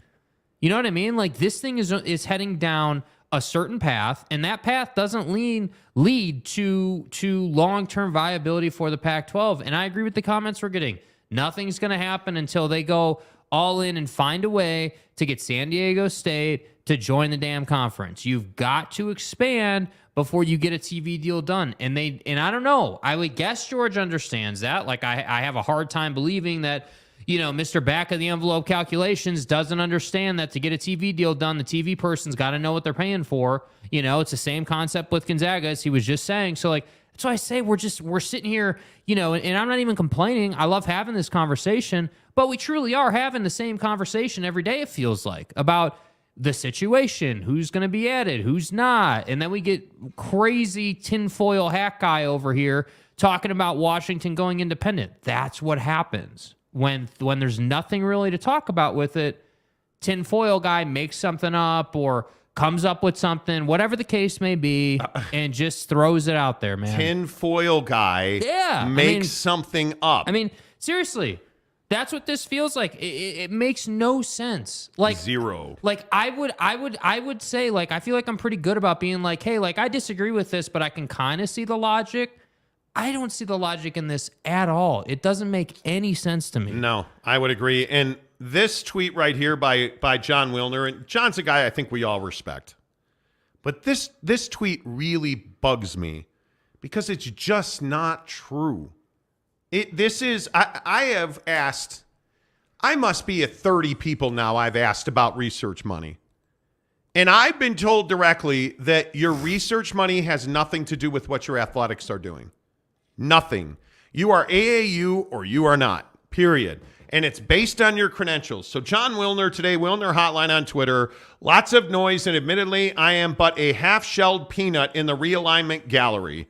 But curious, for example, what Utah President Taylor Randall, whose university became AAU just 4 years ago, which means they got an influx of research money, would tell his faculty if the Utes left a conference with 6 AAUs for a conference with 1. Like, what does that have to do with anything? How does a guy like Wilner, and maybe I and the 30-something people I've talked to about this, we're all wrong. And Wilner's right. But as it's been explained to me by numerous people, if Utah or any other AAU member in the Pac-12 is littered with them, if they were to leave Pac-12 athletics and go to the Big 12, it has nothing to do with your research money. Because again, and I think John Wilner knows this, you're not picking up Rice-Eccles Stadium and putting it on a truck and driving it to Stillwater or to Big 12 country. Just because you're in the Big 12 conference doesn't mean you leave. The AAU, I must have missed the news article that came out about the AAU only being affiliated with the PAC. Did I miss that? Because that's what that tweet suggests. I'm amazed by it. And it is the Association of American Universities. What about the University of Buffalo? What about Case Western Reserve University? Because last time I checked, Case Western wasn't in. Now, I could be wrong. You could be wrong, but last time I checked, Case Western University wasn't in the Pac-12. Oh, dude, look. It's Stony Brook University, bro. What are we talking about here, man? Like, this is a group of institutions that are aligned philosophically when it comes to research. Facial recognition. And I'm just trying to figure it out. Like, you guys understand, I just want to make sure we're all very clear on this, that the 5P5 conferences have absolutely nothing to do with a school being or not being AAU affiliated, right? Like, you understand that. So the idea, let's show the tweet one more time. Let's show it one more time. The idea that a guy like this, the guy the caliber of a John Wilner, would say this is incredible. I like, that is head scratch. You're essentially saying that if Utah leaves the Pac-12, they lose their research money. Like, are you serious? Okay, and maybe, hey, and let me be little Jimmy in the sunflower field, Mr. Positivity here. Maybe what he meant by this tweet was somehow because the Pac has, 6 AAUs and the Big 12 has 1 AAU, that somehow the Pac is better.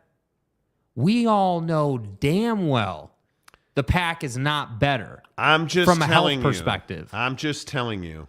Come on now. That you cannot continue to believe this crap. Come on. Because I'm really, I will again tell you, I'm getting worn out on this. Because I don't understand it.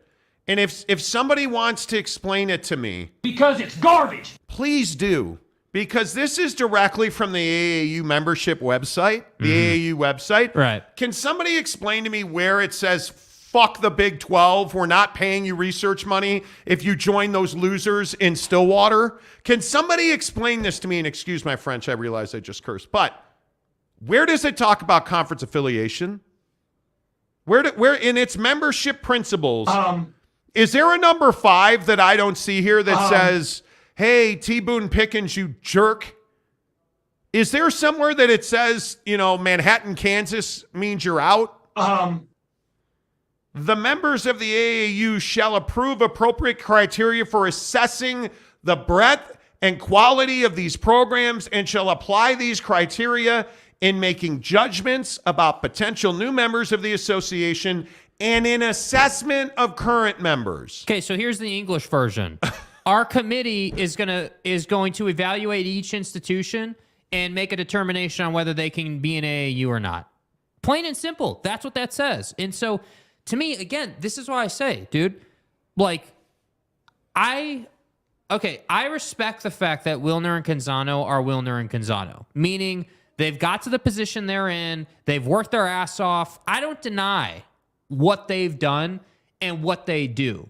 But what really bothers me about it is there's almost this acceptance, almost this intentionality about tweeting or putting out articles or having Buddy on your podcast, Kleovcock on your podcast, and doing really biased stuff. This tweet is incredible because it suggests that John Wilner, the John Wilner, thinks that that's how AAU works. There's nothing that says that.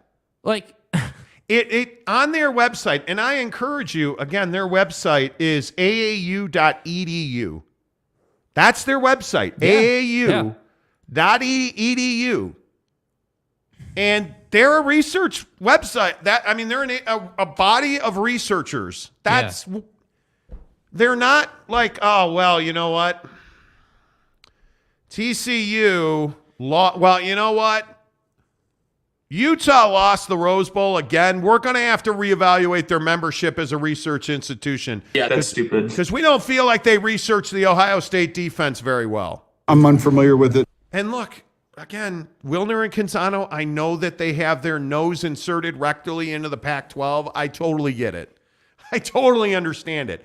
This goes back to them talking to George Kleovcock and having him on their show and allowing him to put out a hit on UCLA and never acknowledging that or apologizing for it. To all of a sudden, now they're kissing Brett Yormark's ass on their podcast the other day. Yeah. It's crazy to me. All right, your thoughts here on the Monty Show. By the way, this hour of the show is presented by Bucked Up Energy. You guys, let's go. You have done such a good job of supporting our Bucked Up links. They're in the description below. Bucked Up, as you guys know, is the official energy drink of the Monty Show. Monty. Our favorite flavor is Miami. Okay? By far. Are you on board with that now? Yeah, I'm on board with it now. I'm good. You're on board with it. Okay. So you can go to any Bucked Up store, walk in the front door and say, hey, the Monty Show said that you guys are going to give us a free can of Bucked Up Energy. Yes. Where's my Miami? They're going to give it to you. Or you can go online at buckedup.com, use the promo code Monty to get 20% off your purchase. I want better fucking execution. Or, and this is what I would tell you to do. If you're not familiar with Bucked Up somehow, which I think is crazy, but if you're not familiar with Bucked Up, click the link in the description below, and you get 3 free samples and a free shaker cup to use them in. Yeah. Their shaker cups are otherworldly. They're amazing. And it's free. They'll send you samples and a shaker cup. And then go back to buckedup.com once you figure out how amazing the samples are and use the promo code Monty. But right now, get into the description, click on the link that says free samples, and they'll be at your door. Like, some people are getting them next day. Like, they ship really quickly. Yes. Hook it up. Get yourself some free Bucked Up. In the description below, or go to buckedup.com. Use the promo code Monty to get 20% off your purchase. All right, let's get your thoughts in here. Gumby Too Sexy says AAUEIOU and sometimes WWU. That's exactly right. Exactly. Let's see. D-Rock Irish, what's up, my guy? He says Nebraska was brought into the Big Ten and initially were not given certified. We're not even certified AAU. Yeah. I can't believe it. Are you sure? Like, come on, dude. Are you sure? I don't know that. Oh, my God. Idiots. This research thing is so frustrating. I mean, it is seriously frustrating. It's 65 universities, man. And again, I think the best part of this is, hey, man, it's the University of Buffalo. It's Carnegie Mellon. No, I thought you said Carnegie Mellon. Does Carnegie Mellon have a football team? Northwestern University. Does Northwestern University have? They do, and they're terrible. I grew up like 2 blocks from what was then Dyke Stadium. I mean, Tufts, UC Santa Cruz. Like, you just look at some of these universities and you're like, dude, what does athletics have to do with the time of day? Nothing. At Massachusetts Institute of Technology, otherwise known as MIT, nothing. Stop it. I love you. I do. We're friends. CKS says, does Utah have competent leadership? I wonder. I don't know. Yeah, I guess it depends on your definition of competent. That's all you know it what is. I mean? Yeah. You know. Ken Williams says, hey, all, I just got in from the fields. What's up, Ken? Did you pet your Longhorns? Bro. You know. Greg Hawkins. If you felt these balls. Greg Hawkins says, as for Wilner, if the 4 corners end up in the Big 12, then they would be 4 AAU schools in the 12, not 1. Kansas, Colorado, Utah, and Arizona. It's just an asinine take. It is. And I'm not one to be like, hey, he's an idiot. Like, those two are clearly plugged in and yet still are saying these things. Yeah. McKinley Cutler says, according to my sources, Donovan Mitchell has been traded to the Knicks. Is he the one saying this? Unbelievable. No way, McKinley Cutler. McKinley, are you on the radio show being texted about Don going to the Knicks? No. You know what he's talking about? What? The guy in the morning, remember that? It was like, oh, the Donovan Mitchell trade to the Knicks is done. And then he retracted it. Yeah. Remember? You know what I'm talking about? Yeah. I don't want to call a guy out by name, but yeah. Is that McKinley? Is that who said this? That's crazy. D-Rock says this program really digs into the Pac-12 situation. Kudos for keeping us updated. Most college football landscape is incoherent or doesn't really know what is transpiring in the Pac-12. Well, dude, yeah, I appreciate that comment, first of all. I appreciate that. We just happen to have relationships with people who are in the middle of a lot of great stories. Yeah. And it's because we've worked in media for decades. That when you work in the same industry for 30 years, it's a coaching tree, essentially. Facts. You just know people who are here, there, everywhere. And then when you've been doing the show for 8 years and they know you do the show and, they want to contribute to the program and make it better and they want to help and they want to do things, like it just, again, and I'm not even being pat myself on the back guy. It pays to know people, as the saying goes, and we happen to know some people. Yeah, totally agree. Stop DMing me links to this dudes. So many people are DMing me links to a guy that's got seven followers, and if you just go in, no. What the fuck are you, Ranger Rick? No, I'm not doing it. Don't fall into the trap, dude. We're good. I am not doing it, bro. I'm not. No, I'm putting my Twitter DMs away. Yeah, put it away. I'm just telling you. But is that true, McKinley? Is that where you're... Is that what you're saying? Are you saying that's the same guy who said that? Or? Oh, no. He said, no, just giving an example of how people will throw stuff out for clickbait. Okay. I was going to say, if that's the same dude... We're a clickbait show. You know that, right? We just want... Yeah. Yeah. If AAU is a determiner for research partnerships, then what exactly is holding schools back from jumping to the Big 12?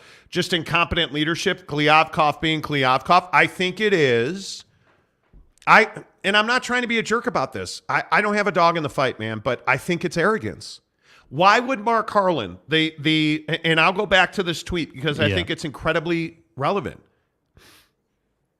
Why would Mark Harlan just reply randomly and not reply, quote tweet, quote, we're not leaving, when there is a conversation about how the Pac-12 had its own platform on Friday night and couldn't outdraw 2 Big 12 teams not named OU and Texas? That right there, Greg Hawkins, that's why you're in trouble. Yeah. That's why you're in trouble. And again, I just simply say I look at the news that you get from people continuously. And again, I'll use Wilner and Canzano. John Wilner he's the best Pac-12 guy I know. And over the last 6 months, he's turned into a homer. Like, it's shocking. Yeah. He's turned into a guy who will never report anything negative about George Kliavkoff. John Canzano, one of the most respected voices in the Northwest, has turned into a complete homer on the Pac-12. Oh, like, they let a guy in George Kliavkoff come on their podcast and just spout information, and at the end of the day, turned out not to be true. Yeah. About UCLA. It was, and if you remember, we said on the show, it was a hit piece. And I just don't know how you explain that, man. Like, why would you do that?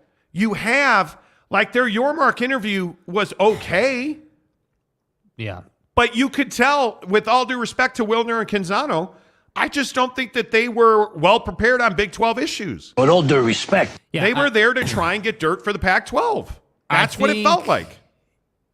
You know, I think that in media, a lot of people are willing to sacrifice the truth to gain the convenience and the ability to say, hey, this dude came on our show. Or, dude, this hey, is John Wilner. I get it. It's John Wilner. I get it. You know dude. how long I've trusted John Wilner? Yeah. And again, and I know typically, you know, our conversations get to this point, but I'm going to say it. John Wilner doesn't mean as much to me as he means to you.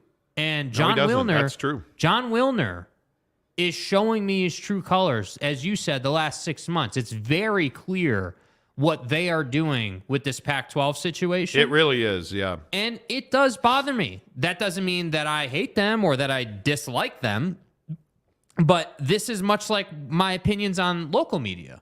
I'm not going to respect a media outlet that's going to cater to, you know, pander to a body because they want them on the show, right? That's why I always have an honest conversation about Ryan Smith, because that's what's correct, even if he doesn't want to come on the show. Even though I guarantee you, and I will die on this hill, that dude will come on this show before it's over. He will, at some point.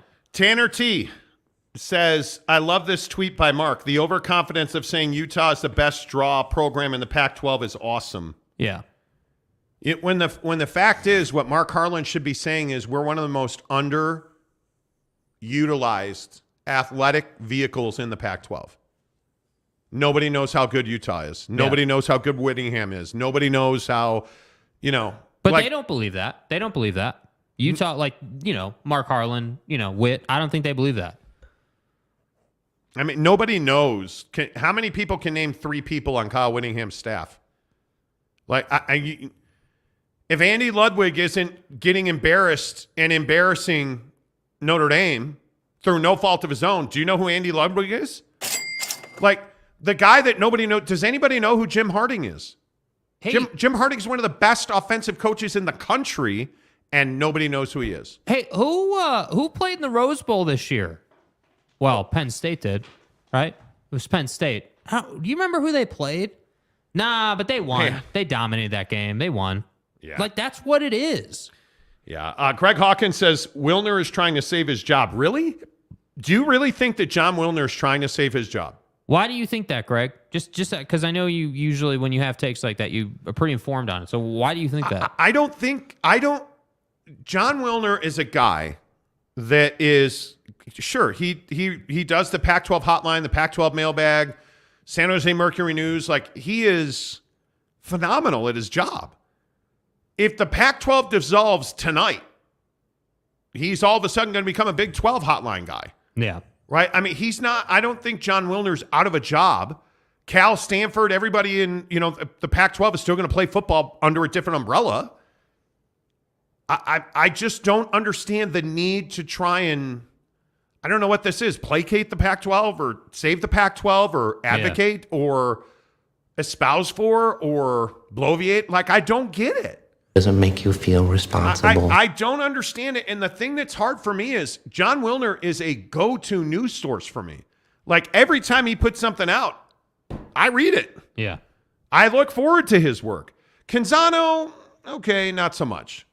Like, I lost a lot of respect for John Canzano in that interview with Kliavkoff.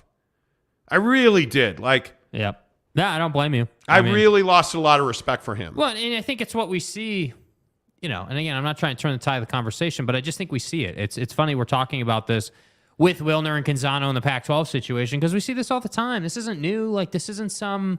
Dude, we put a short out today about how the staff at Fox News all knew that the election fraud thing was a lie, and like all this stuff was made up. Like, but they're fine running that stuff because they want to be relevant.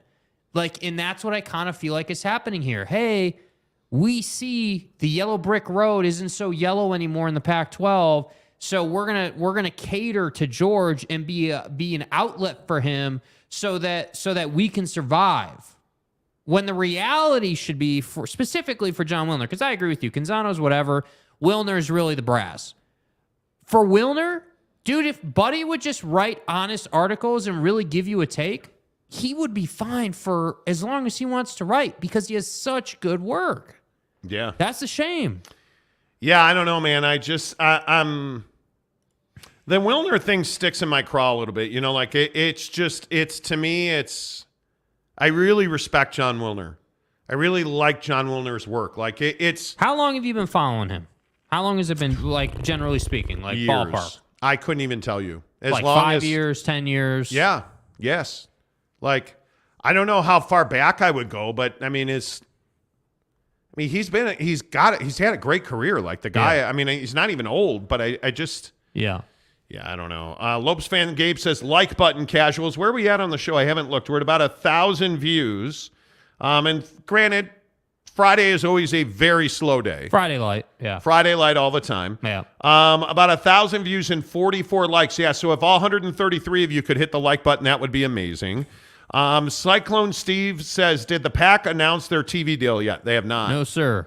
I have not. And I still maintain, and I'd love to see your comments on this. I've said it yesterday. I said every time we talk about this, if I'm the Pac-12, I go all in with Amazon. Now, if you're just tuning into the show, there is an update in that there really is no update. That's the update. Yeah. Okay, thanks for coming. All right, thanks. See you tomorrow. Okay, take care now. All right. The Pac-12 remains split. There was this ridiculous rumor that Washington was attempting to go independent and leave the Pac-12 and do its own TV deal with Amazon. Gas. I'm told that's completely not true. Yeah. That in the way he put it, the guy I talked to who's very close to this situation said, it's not impossible, it's stupid, and it is highly unlikely that there's any veracity to that story. Yeah. Because it just makes no sense. Because the number thrown out was, I think, like $30 million or something stupid like that. Wouldn't you just join the Big 12 and make the same money? Like, save yourself the time. Right? Why would you do that? But, I also have had a couple of conversations today about the fact that the Pac-12 remains divided on the veracity of a Tier 1 stream deal. And that Washington, Oregon, and the Arizona schools, again, I was confirmed today, none of them are on board with a Tier 1 best games on stream. Yeah. None of them. And the funny thing is that we continue to hear different levels of interest from Amazon. And I don't know what the truth is. What I do know is that Amazon has wavered back and forth between, yeah, we'll be your Tier 1 provider, to, yeah, we'll take, 2 games a week and stream your 2 biggest games. And that, this is how ESPN and Amazon would do a deal together, would be that, yeah, hey, we'll stream 2 games on Amazon. And you know what? We'll of the $250 million per year of the contract for 7 years, we'll pay you $100 million and we'll take your 2 biggest games of the week. ESPN will get everything else and allegedly would pay $100 million a year. The problem with that is that's only $200 million. Right. Where's the other 50 going to come from? Mm-hmm. Well, they were counting on CBS, who said no thanks. They were counting on Fox, who said no thanks. So you're stuck, and that's why there hasn't been a TV deal done. But I think to your point, that's why they need to take definitive direction and, in our opinion, go all in on Amazon. But you just have to go. You just have to take a direction. Because I don't believe that. I think the reason now that there's some hesitation there is because I don't think Amazon's willing to pony up $1 gazillion for this. And by the way, The other thing I'd like to say is just because Amazon had layoffs this year, and just because a certain business unit of a massive billion-dollar company goes through layoffs does not mean that the sports division at Amazon is broke. Just because Disney laid off in its entertainment division doesn't mean that ESPN is broke. I would remind you that Bob Iger said that ESPN is profitable. Yeah. So you got to stop reading into, hey, Amazon laid people off. Hey, ESPN laid people off. I saw today at a major news outlet, ESPN laid people off. ESPN did not lay people off. Disney laid people off. Yeah. ESPN is remarkably profitable. They're doing quite well. And a lot of it is they've done pretty well churning more money on multi-platform. Now, ESPN Plus has cost them money, but the rest of their universe has been quite profitable. The NBA has been profitable for ESPN. Now, you look at college football, they're making a ton of money on the college football playoff. Like ESPN doesn't need to overpay the Pac-12 because they're already profitable, man. Well, and it's like this thing, they already have the SEC, right? Like everyone seems to forget that. Hey, the SEC is going to be on ESPN. They've got the SEC, they've got the Big 12, they've got the ACC. Like, you guys. It's all part of the plan. What are they desperate for? Nothing. They've got the NFL. What are they desperate for? They're not desperate for anything. Yeah. So the idea that ESPN, and I don't know, I don't have a high level of confidence that ESPN would take tier 1 rights, but I also don't think they're going to exceed $100 million. But if you're ESPN, aren't you sitting here watching the wick burn away on the Pac-12 candle? And you're like, all right, we're gonna keep waiting for these guys to kind of suffer and fizzle out, and then we're gonna get right in there. If Amazon chooses not to do this, or if they go a different route, would anyone be surprised if Amazon leveraged the hell out of if ESPN leveraged the hell out of the Pac-12 to get a really cheap deal done? I think if Amazon were to pull out of this, or if ESPN were to pull out of this, the Pac-12 would collapse. Honest to God, because nobody else is going to bid on your tier 1, dude. Fox, again, we reported it first in August. Fox told the Pac-12, we're not interested in tier 1. Our plate is full. Fox doesn't have the inventory for tier 1 rights to the Pac-12. They don't have the landscape. So you go to CBS. CBS has limited landscape. Okay, well, let's go to NBC. NBC now also has limited landscape with the Big Ten, but they're also trying to keep Notre Dame. Yeah. So their land, like you guys, the place that you put this, and I would also remind you that, hey, ESPN's got the NHL, ESPN's got the UFC. You look at the NASCAR deal, you look at all of the Major League Baseball deal, the NBA deal that's coming up. Yeah. Those are far more attractive. Do people realize that the NBA deal that Amazon's trying to get is far more attractive to them than the college football deal with Pac-12? Like, I'm not trying to be an alarmist here. The Pac-12 is teetering on disaster. Like, they have code 10 abort. Quite literally a crisis of their very existence, an existential crisis. You're watching it explode in the face of the Pac-12 right now today. Because if ESPN or Amazon pulls out, it's over. Yeah. Nobody's signing that grant of rights for 7 years at $150 million. Yeah. Nobody. And I have told you this repeatedly. My sources have told me that Amazon's at $100 million. And ESPN at one point was at $150 million. But I think they've come off of that. Well, why wouldn't you come off of it? I mean, like, that's what I'm saying. Like, ESPN's just sitting here waiting. It's a very dangerous place, man. It is, because ESPN just has so much programming. Yeah. They just don't need to waste money. Program. They just don't need to. All right, let me get some of your comments in here. I know I've been talking a lot. I'm sorry. M. Morris says, now you're pulling out that AAU vocabulary. Exactly right. Yeah. But it literally is an existential crisis, a crisis of existence. That's what's happening in the Pac-12. It is a crisis of existence. They may very well not exist in 2 years. That's how close they are. And the other thing that's interesting today is it was pointed out to me by a very close friend of mine in the TV business. Did anybody see what happened at YouTube today? Yeah. Their CEO quit. Yeah. They don't have a leader. So what does that mean? Chill.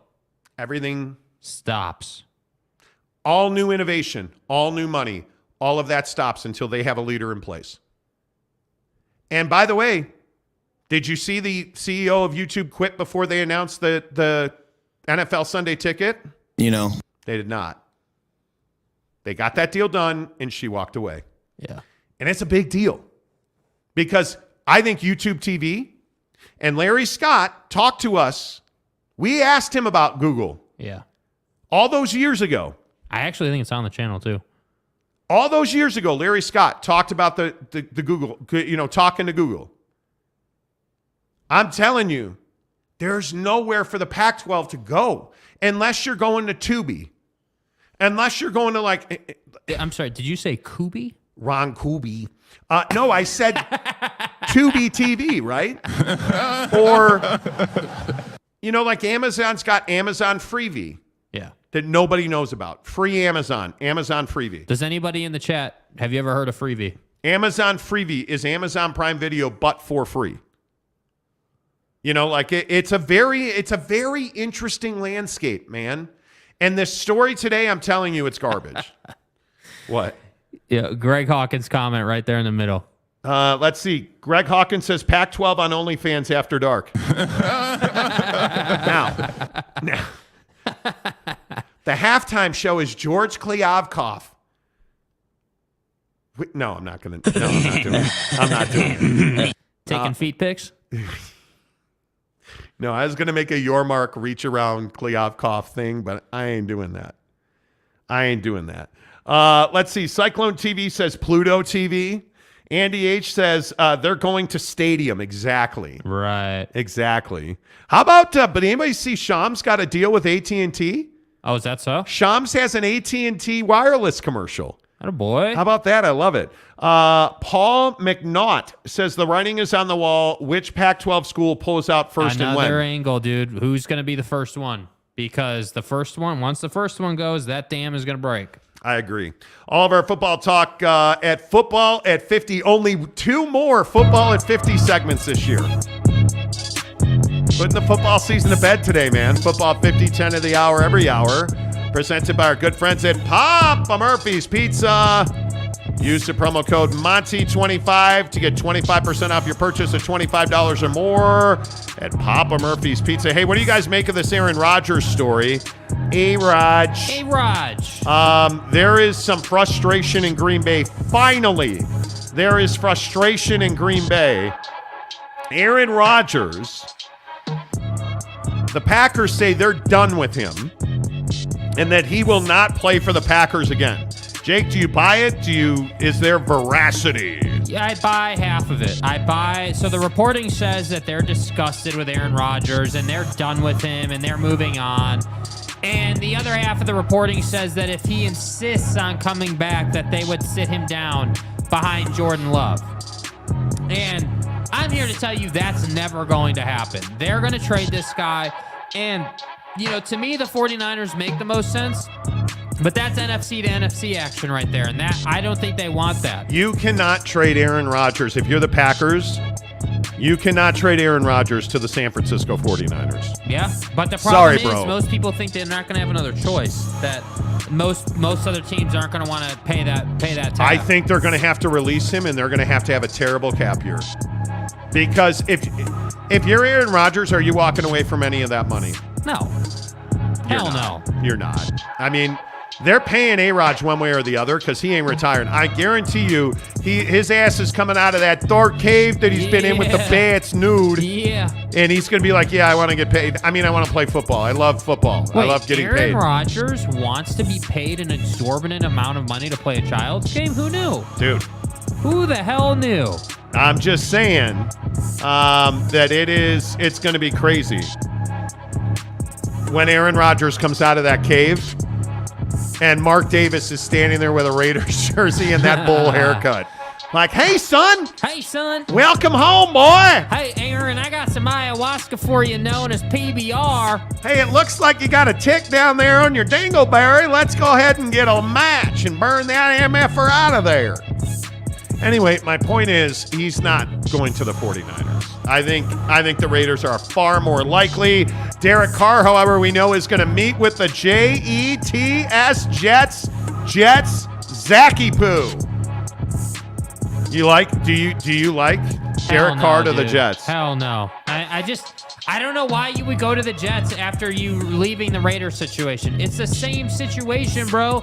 The only difference is you're in New York. Now, whether you think that's a positive or a negative, that's up to him.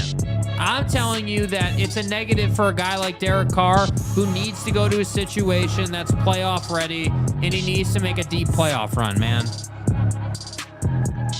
I mean, if I had a hammer, I'd hit you with it. Because your lack of respect for Derek Carr, the Derek Carr slander that is happening on this show daily of late needs to stop. And you can sit there and drink your Bucked Up all day, buckedup.com, promo code Monty that you want. But I'm telling you, Derek Carr, I think, is a top 10 quarterback in the NFL. Not top 5, but top 10. And I think if he goes anywhere but the Jets, he's going to be a phenomenal quarterback this year. Phenomenal. I think he's going to have a great year. And I look at Derek Carr, and again, I understand he had Spice Adams this year, and everybody was like, Devontae, they're friends. Devontae. God bless up and stuff. I get it. It didn't work out. Mainly because the Raiders are not good at footballing.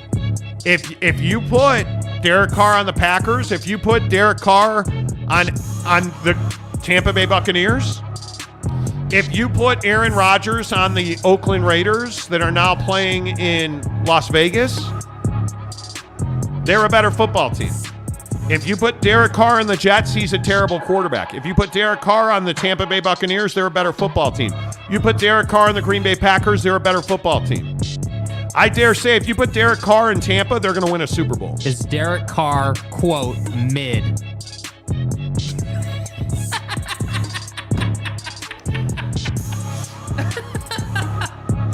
Will you close your eyes for a minute? I will knock you the... No, Teddy. Take your $2 back, Teddy. He is not mid. Yeah! It's my guy right there, bro. We go to More Betters for lunch today, and the line's out the door, and Jake's like, this is so mid. You ruined it, Teddy. You ruined my Jakey poo. Yeah. E.T. says, Carr and Rodgers, battle of the mids. Yeah. Okay. Andy H., noted Raider fan. With all due respect, as a 40-plus year Raider fan, Carr is an average QB, so you just called him mid. Yeah. No way he's top 10. Okay, you want to play this game with me, Andy H? Mid. Andy H., you want to go there? Because I'll take you places. Stat machine's coming out, bro. I'll take you places. I'm not saying you'll want to go to those places, sir, but I will take you there. Damn. Top 10 quarterbacks in the National Football League.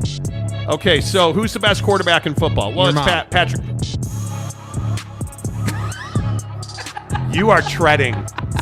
And it's this news, it's your big news that has energized you today. Uh-huh. You're excited, you're feeling good, you're energized, and I get that. But I want you to know, I've beaten wholesale ass for less. Patrick Mahomes won. Clearly. Head and shoulders the best quarterback in the league. Who would you say is number 2? I mean, you could... Are we going stats or eyeball test? Eyeball test. Eyeball test, who's number 2? Joe Burrow! Yeah, I gotta go Joe Burrow, Joey! bro. Yeah, Smoking Joe from the desk of the mayor. Okay, Joe Burrow number 2, I can even take that. Justin Herbert 3. Definitely. Josh Allen. I think Josh Allen is behind Justin Herbert. But what about the playoff experience, dude? He's won some stuff, and Herbert hasn't. No. Let's get this right about Josh Allen. Josh Allen's been to the mountaintop, brother.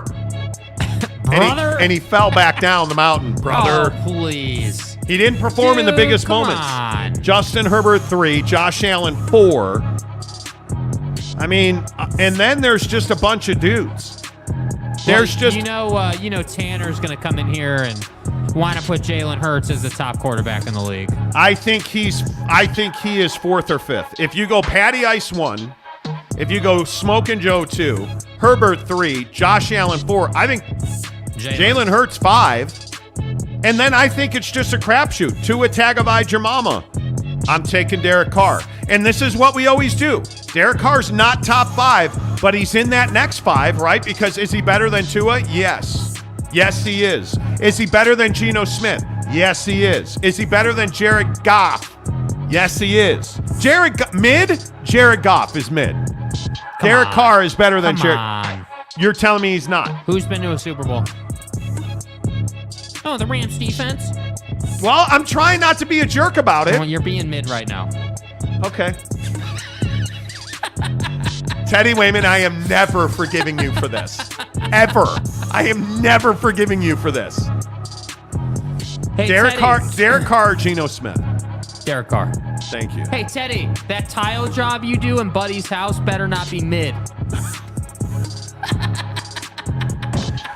Football 50, 10 of the hour, every hour, brought to you by Papa Murphy's Pizza. Use the promo code Monty25 to get 25% off marinara meatball. At Papa Murphy's, we do more than just pizza. We do meatballs and marinara. Papa Murphy's does meatballs? Oh, I think you mean I do the meatballs and marinara? And how do you do it, Dad? How do I do it? How do I do it? Well, we do it with savory ground beef Covered in tangy marinara. That's how, honey. At Papa Murphy's, we make great pizza. And don't forget the meatballs. Order now at papamurphys.com. Use the promo code Monty25 to get 25% off your purchase at papamurphys.com. The Monty Show presented by The Advocates, theadvocates.com, the best injury attorneys in the business. Why are you texting me during the show, you jerk? Like he's sending me text during. What are you sending me? Raphael sent us a picture of how he listens to the show, and I think it's cool. That's why. Damn, baby. That's why. Yeah. Thank you. Thank you. That is not mid. That is top tier. She is not mid. I mean, yeah, that's awesome that he watches the show while he's working out. He's doing P90X, I think that is. Nice, dude. My God. Yeah. I would do P90X as well, or whatever her name is. Anyway, the point is, the Monty Show live at the Maverick Center on All-Star Weekend. Let's finish this argument over mid or not mid. Greg Hawkins. Daniel Jones, and Daniel Jones is fifth. Guy. Where does Daniel Just take it nice and easy, okay? Just relax. Daniel Jones or Derek Carr? Top 10, bro. But he hit 3,200 yards. Yeah, that's cool. That's cool. 15, what did Derek Carr have? 15 touchdowns. Only, What did Derek Carr have? Derek Carr had 3,500 yards in 15 games, 24 touchdowns, 14 interceptions. What is Derek Carr's best season? Has he ever been a 4,000-yard guy? Oh, Derek Carr's had some one MVP caliber season. Let's not get carried away. 4,804 yards in 2021, 23 touchdowns, 14 picks. Yeah. 40 sacks. Yeah. It's not now that's no, 55 like Russ had last year. Right. But I mean, he is career 217 touchdowns to 99 interceptions. Yeah, 2-1. Way more than 2-1. Yeah. You'd like to see the knock on Derek Carr is he doesn't complete passes at a high level. That's the biggest issue. So listen, I think Derek Carr is better than Derek Carr or Aaron Rodgers. You're probably taking Aaron Rodgers, right? I mean, you're probably taking Aaron Rodgers. Aaron Rodgers. Boyd Lake, is Carr better than Cousins? Yes. Sam Lott says, give me Tyler Huntley. Guy, I get it. He went to the Pro Bowl. Yeah, we get it. We get it. Tyler Huntley. Cousins is better than Carr. Teddy, is it Piss Off Monty Day today? Is that what this is, Teddy? Tanner says, I think Derek Carr was an MVP candidate in 2016. Kyler Johnston says, I'd take Cousins. Stop it. McKinley Cutler says, Derek Carr is no Zach Wilson, but he'll do exactly. Because it's garbage. Tanner T says Carr isn't even mid. He's basic. Damn. Damn. You know. Okay, I'll die on the Derek Carr hill. I'll die on the Derek Carr hill. I will. Teddy says, nah, bro, it's truth-telling day. Okay. Ooh. Okay. That's fine. That's Okay. absolutely fine. Yeah. The Advocates, theadvocates.com. Chat with an attorney live online 24/7. 365 at theadvocates.com. I think what do you think the biggest story in sports is? I certainly think the All-Star game. The All-Star game right now, yeah. The Celebrity All-Star game is beginning. I hate the Celebrity All-Star game. I don't even know who Everett Osborne is. I have no idea who that is. Well, but he's wearing leggings, so that's what matters. What do you like? What do you like in All-Star Weekend? Are you a three-point guy? Or are you a three-point guy? Three-point guy and slam dunk contest. Mac McClung has promised he is going to do 2 dunks that have never been done in an All-Star dunk contest before. Uh-huh. That's what he says. Who's Marcos Mion? Host of Brazilian variety show Caldeirão. Who is, I don't know who these people are, dude. Anyway, my point is, who's Calvin Johnson? I'm kidding. He's a wide receiver. He's very mid. Did I do it right? Is that how you do it? That's the trolling way to use mid, yes. Is that how you use mid? Yes. I think the NBA All-Star Game by far is the biggest story in Utah sports. I think this Pac-12 story is absolutely a big deal. So let me get this right. Hold on. Okay. I got to say this. Ryan Smith just rolled out on the floor for the All-Star Game, for the Celeb All-Star Game, wearing the snapback. Is the snapback tired? Oh, is the snapback mid or is it good? It's douchey. That's what people say. I don't care about the snapback. Is Ryan Smith Can we wearing get a poll? it? No. I really hate polls. Is Ryan Smith wearing a snapback hat douchey? Yeah. No, it's not. I mean, it's probably. Yeah, it's probably. And this is such a good picture of him wearing this. Should I do him like that, yes, dude? dude. That's You're not doing him like anything. Buddy took the picture. What do you want from us, man? Is Ryan Smith wearing a snapback hat? Is that him being a douche? I don't think it's him being a douche. I do think it's interesting to be an owner and be wearing a snapback. If you were an owner of an NBA team, would you wear a snapback? No. No, because you're not a snapback guy. No. But, I mean, you look at Ryan Smith. But even if you were, dude. It's a Qualtrics hat. That's the other problem. Guy, you've made $1 billion on that company. Can we stop hearing about Qualtrics? But I don't know. I just... What are the comments saying? Do people think it's douchey to wear the snapback? Hey, guys. Is it mid to wear a snapback? Like, that's the thing that drives me crazy. First of all, you're a GD billionaire. You can wear whatever you want. Like, you can wear whatever you... He's a billionaire. Right, but he's representing the Utah Jazz. I don't know that he can wear anything he wants, dude. What other owner in the league do you see wearing... Okay, Ben Affleck's on the TV. Everybody relax. Speaking of being a douche, Ben Affleck's on the TV. But I don't have a problem with it. I don't. Let's see. Boyd Lake says kind of vintage vibe, cool. Okay. Henry Ginder says yes, it's douchey. Okay. Greg Hawkins says the snapback is the bell-bottom jeans of the mid-2010s. Well. Is that a bad thing? M. Morris says he's trying to make Utah cool. Again. Austin Napierski says it's a snapback, man, not a freaking Speedo. Yeah, but still, people just get turned up about it. Okay, listen.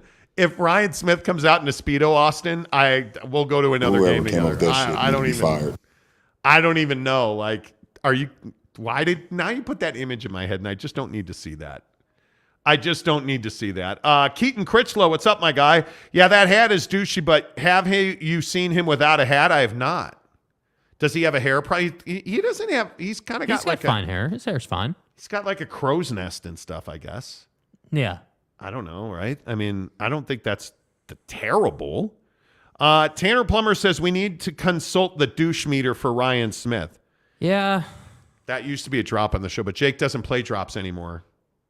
I'm just saying. It's fine. So, Woj just tweeted that Fred VanVleet has new representation. He does. No? Yeah. That's not good. That's not good for Why? Toronto, dude. That is not good, he's leaving bro. Toronto. There's no doubt. But this goes back to the Jordan Clarkson conversation. Why didn't they trade Fred VanVleet? Yeah. No idea. Dumb. Should have traded him. Do you guys like Ryan Smith? I like Ryan Smith a lot. I think Ryan's done a good job as the owner of the Jazz. I think he represents our state really well. I think he's done a really good job as a brand ambassador during the All-Star game. Yeah.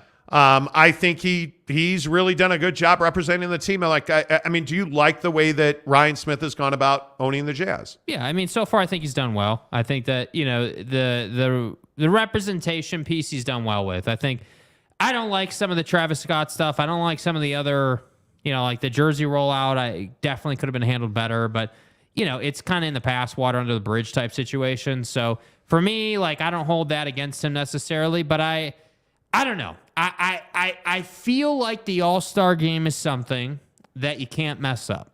And I'm not saying he's messing it up, but I think that Utah is much more diverse than it was. And I think that the age range is much deeper or wider than it was. So some people say the snapback's great. Other people say the snapback is douchey. I'm saying that the snapback is his style, and any other owner wearing a snapback in the league would look like an idiot. But Ryan does it, and it's fine. So it is what it is, man. But I think he's taking the team in the right direction. They need to win. That's what they need to do. They need to win games. They need to look more mature in the second half. Will Hardy's got to develop as a head coach. We can't be having 25-point leads at the half for the Grizzlies, only for you to dig it back. We can't have that. You got to be more consistent and grow and do the things we're all talking about. So, I think he's done a good job. The Jordan Clarkson thing, frankly, pisses me off. I don't get it. I'm not going to excuse for the guy. I'm not going to sit here and give the guy a free pass on it. In my opinion, Ryan Smith, likes the guy. He's got emotions about the guy. You've got reporters in this town today. Man, that tweeting, is stuck in your craw. Yeah, because it's a bad business decision. You're going to pay the guy $95 million this summer to do what? To step out of bounds in the most crucial, point in the game. That's what you're paying him to do. Yeah. That's what upsets me. All of our NBA and Utah Jazz talk is presented by our good friends at Quick Quack Car Wash. Again, was just there yesterday. When we had lunch today in West Jordan, right next door to a Quick Quack Car Wash. Amazing. It's so good to see those guys because they're always smiling. They're always professional. That's what I really like about Quick Quack. And the bottom line is, when you go to a Quick Quack Car Wash, the car is coming out clean. That really makes a difference to me because Quick Quack, if you can't wash a car, all the smiling faces, all the quick and efficient time, all the colors and lights and stuff for the kids means nothing if the car comes out dirty. At Quick Quack, the car comes out spick and span. The kids love it because there's lights in the tunnel and different colored soap. You get free towels, free vacuums, smiling faces. Quick Quack Car Wash presents all of our Utah Jazz and NBA talk on the Monty Show. And on my Twitter, by the way, there is a link for a 50% off car wash on the Monty Show Twitter, at the Monty Show, Monty, the Monty Show. Make sure you take advantage of that because it really is pretty cool that Quick Quack, and I'll put the link to it in the comment section here in just a minute. But it's really cool that Quick Quack is giving our listeners 50% off of any car wash of your choice. Yeah. So I would tell you, hey, go get it, man. Make sure that when you get your car washed, you trust those that are the best, and that very clearly is Quick Quack Car Wash. So I do think Ryan Smith has done a good job. Mm-hmm. I think that when you look at Ryan and you see that Ryan Smith is somebody that you can count on, I think you can believe that Ryan's not going to embarrass our town. Yeah. Or our state. I think that's huge because a lot of owners are embarrassing. Yeah, I want to be really clear. I think he's done a good job overall. I don't want to hear or see comments about me saying that he sucks as an owner. I'm not saying that. But what I am saying is that the JC thing, the Travis Scott thing, there are a couple of decisions that I just flat out, plainly put, disagree with. And that's fine. That's an opinion-based thing. That's fine. That's kind of what the show's about, right? Disagreeing about things, talking about things. But yeah, like, you know, you kind of mentioned that the Jordan Clarkson thing is stuck in my craw, and it is, because it doesn't make sense. You kept him because you like him, because you think he represents the organization well, and that's the wrong decision. It just is. I don't even disagree. Jordan's a great guy. Jordan represents the organization well. Jordan taking a picture with those kids today that's going around Twitter, that's what Jordan Clarkson is. Reality of the situation is you're going to lose him this summer unless you pony up, you know, $92 to $95 million. That's the reality of the situation. So I'm just not willing to do that. And that's why it kind of bothers me. But outside of that, outside of Travis Scott in that whole situation, he's done a good job overall. And I do agree with the fact that I don't have to worry about Ryan Smith, you know, being, you know, driving drunk. I don't have to worry about Ryan Smith doing what Robert Sarver did. I don't have to worry about, you know, Ryan Smith doing things that other owners have done that embarrass the city. You don't. There's no way around that. He's done a damn good job. So to me, I just think every owner has the things that we're going to disagree with. The difference with Ryan Smith, and the reason I would advocate for him, is because the things that I disagree with Ryan Smith are business activities like JC or Travis Scott. Now, if 5 people die at the Travis Scott concert, yeah, I'm going to have Buddy's ass on this show, because this has happened before and it just happened again under your watch. Nothing happens, we're good. We're good. And that's the nature of the beast as an owner in the NBA. So that's why I say I think we're fine right now. Yeah. But I think there's a lot on the line with the All-Star game. Yeah, listen, I think it's really important. I support Ryan Smith 100%, but there are some things coming up that I think really make a difference. I think this new TV deal for the Utah Jazz is a massive, massive one. Mm-hmm. This is hugely important. What happens with Jordan Clarkson now is hugely important. You and Jazz sources told us that Ryan Smith did not want to trade Jordan Clarkson. If you didn't trade Jordan Clarkson and then he walks away and you get nothing, that's a huge problem. That's a mistake that you did that. That's going to be a really interesting thing. What is the TV deal? What is the streaming deal? What is the uniform deal? What is the rebrands? Where are you? Because the arena looks great. The All-Star game, I think, is going to be a smashing success. But it's been pretty average as far as other business think. This uniform rollout, the Rudy Gobert contract, the Donovan trade, like all of these things, there's just this pile of question marks about him as an owner. Mm-hmm. But every day he owns this team, he gets better and better at it. Yeah. And I think that's what you just have to wait for. You just have to wait for. Tom, who's a member, says he never sold me an affordable car with a great Jazz sales package as a perk.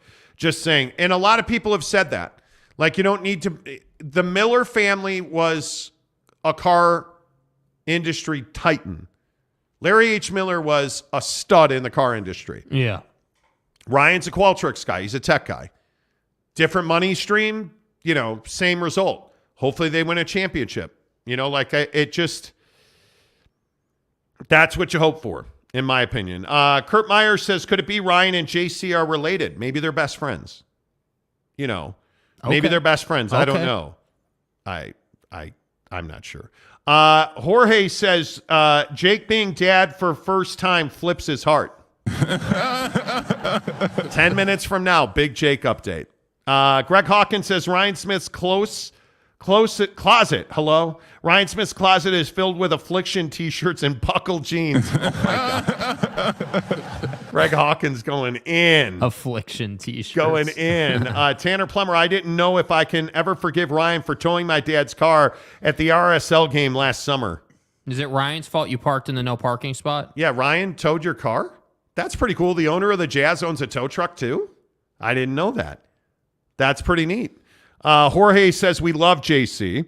Kyler Johnston says, I personally feel like JC was Ryan's chance to show us he wasn't going to interfere in basketball operations. Well, wow. We'll see. Nobody ever said he wasn't going to interfere in basketball operations, dude. That wasn't what was sold. No, I would agree with that. Yeah, nobody ever said that, dude. What was said was, hey, Danny, I'm bringing Danny in as a BYU colleague who I trust, and as an NBA colleague who I trust to run this ship.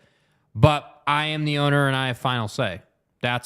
I mean, that's just what it is. And I respect that. I don't even have a problem with that. I mean, that's how it should be. You're the owner of the team. Yeah, I just think it's really interesting that Ryan, I don't know, the word meddle feels heavy. Did Ryan Smith meddle? I don't know if I'm willing to say that. Yeah. That feels heavy to me. Tanner Plummer says, whoa, wait, Jake said something positive about JC. Miracles never cease.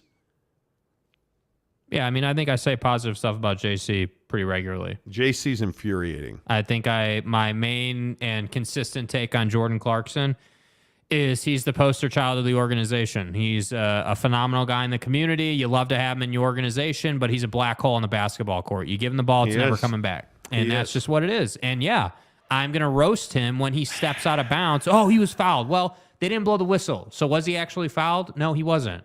And he turned it over when he should have thrown it to Walker Kessler. Like, I'm not going to just let him off the hook for that. Nor should you. I think, I don't know, man. I look at what we get from, this situation with JC and Ryan Smith. I find it interesting. I also find this Eric Bieniemy story interesting today because I think this is a big one. I think that Eric Bieniemy, for those of you who didn't hear, Eric Bieniemy is about to become the offensive coordinator of the Washington Commanders. I'm a man. I just can't help but feel like that's a step backward. Yeah. I can't help but feel like it is, by definition, a lateral move. He was an offensive coordinator. He's going to be an offensive coordinator. This is a step backward. Mm-hmm. For Eric Bieniemy to have to leave Kansas City to prove his worth is ridiculous. It's insulting. Mm-hmm. And everybody's going to be like, well, you never called plays there. How do you know? Because Andy Reid disagrees with you on that. The head coach of the team. The absolute unanimous view that Eric Bieniemy won the Kansas City Chiefs the Super Bowl this year with his film study and his second half adjustments that Andy Reid says Eric Bieniemy made based on film study, won them the Super Bowl. What more does this guy have to prove? Yeah. That's the thing that I really struggle with, because I do feel like this is one of those things where the race card plays itself because you have billionaire owners that are white guys who don't want to hire Eric Bieniemy simply because he's black. Yeah. I truly believe that's the situation. And I think it's an absolute travesty. Eric Bieniemy deserves it because he's earned it. Yep. And to have to lower yourself to go to the Washington Commanders is ridiculous in my mind. Yeah, I agree. And I think that it's a shame that he's not taking a head coaching position. And I think that I'm a big believer, and this is why we got into disagreements about Zach Wilson partially over the course of the football season. I'm a huge believer that when you're in a bad organization, having success is going to be really difficult. It just is. Like when you don't have people around you who believe in the vision or whatever, that's going to be really tough. Now, being an offensive coordinator, you're going to bring your boys with you. Like, you're going to have what you need. Okay, great. Let's see what Heineke can do with it, because that's the guy that I would go with if I was him. Yeah. Yeah, I don't know, man. It's really infuriating to me that Eric Bieniemy has to leave Kansas City. It is so frustrating that he has to leave Kansas City. Ken Williams asks a very, very solid question. Why would anyone go to the Jets? I have no idea. I have no idea. Tom says, I feel bad for everyone involved with the Washington football team right now. It's brutal. Dan Snyder needs to sell that team. They should force him to sell that team. And most people think that they are forcing him to do that. Yeah. Tanner Plummer says, you guys have to understand the perception in the NFL is that Bieniemy is a byproduct of Andy Reid and Mahomes. Mahomes wouldn't exist. Yeah. Dude, no. What do you... Like, he's not a byproduct of Patrick Mahomes. No. He's not. Sorry. Is Andy Reid looming over Eric Bieniemy? He is. Andy Reid is one of the foremost offensive minds in the NFL. I totally understand that. Totally understand it. But in no way, shape, or form should Eric Bieniemy be creditless in the overwhelming success that offense has had. Yeah. There's no way for that. I mean, there's just no way for that. Eric C. says, people that wear affliction with the vomit emoji. True. I agree. Ryan Smith is doing the 4-point challenge, for those of you who care. Brick on both. Yeah, brick on both. And he's going up against Albert Pujols, who just shot an air ball. I'm amazed. I am amazed that Ryan Smith, this affliction thing is amazing to me. Yeah, it is. Is he really, that's how we perceive him? Like he is an affliction guy? I guess. That's so bad. What are some like past really hot clothing trends? Okay, Cavarici pants, right? With the cuffed bottom. There's no doubt about that. All of the UFC clothing brands. Mm-hmm. Juicy Couture. No, Juicy Couture is still. Minky Couture blankets are still around. No doubt about that, right? Yeah. I mean, I'm all here for that. Yeah. I don't know. I think Affliction's one of the worst ones ever. There are so many fight brands. Like right now, are you guys, I'm a huge Kill Crew fan. Uh-huh. Like I have probably 5 Kill Crew sweatshirts. They're amazing. They are amazing. Yeah, I they're love comfortable for sure. They're warm too. But do you guys remember like all of the different Etnies skate shoes? Yeah. What about, is Vans cool? Yeah, Vans is still cool. Vans is still cool. Oh, yeah. Oh, yeah. Okay. All right. Let's see. Jake was right. Monty was wrong. About what? I have no idea. Yeah, what are you talking about? Once again, I don't agree with the idea that Bieniemy is a byproduct of Reed and Mahomes. However, that's the perception the NFL has right now. Unfortunately, I don't believe that about Mahomes. You got to drop the Mahomes portion, bro. Yeah, Andy Reid, okay, but Mahomes, no. No, I disagree with that. Anything from Buckle jeans, that store. Oh, my God. Yes, little Jizzy. Gigantic DC shoes. Man, I used to love DC shoes. Yeah, dude. Love it. Eric C. says, my dad wears Affliction still. He's 55, and it's why I can't go anywhere with him. Wow. Oh, yes, little Jizzy. Tap Out. You guys remember Tap Out? Oh, my God. Oh, my God. That's amazing. Kurt Meyer says, paints to the knees. What does that mean? What was that one that you bought me a pair of those, like Adios or the skateboarding shoes? You remember those? I don't. What was that called? Do you mean the ones with the roller skates in the bottom? No. Heelys. No.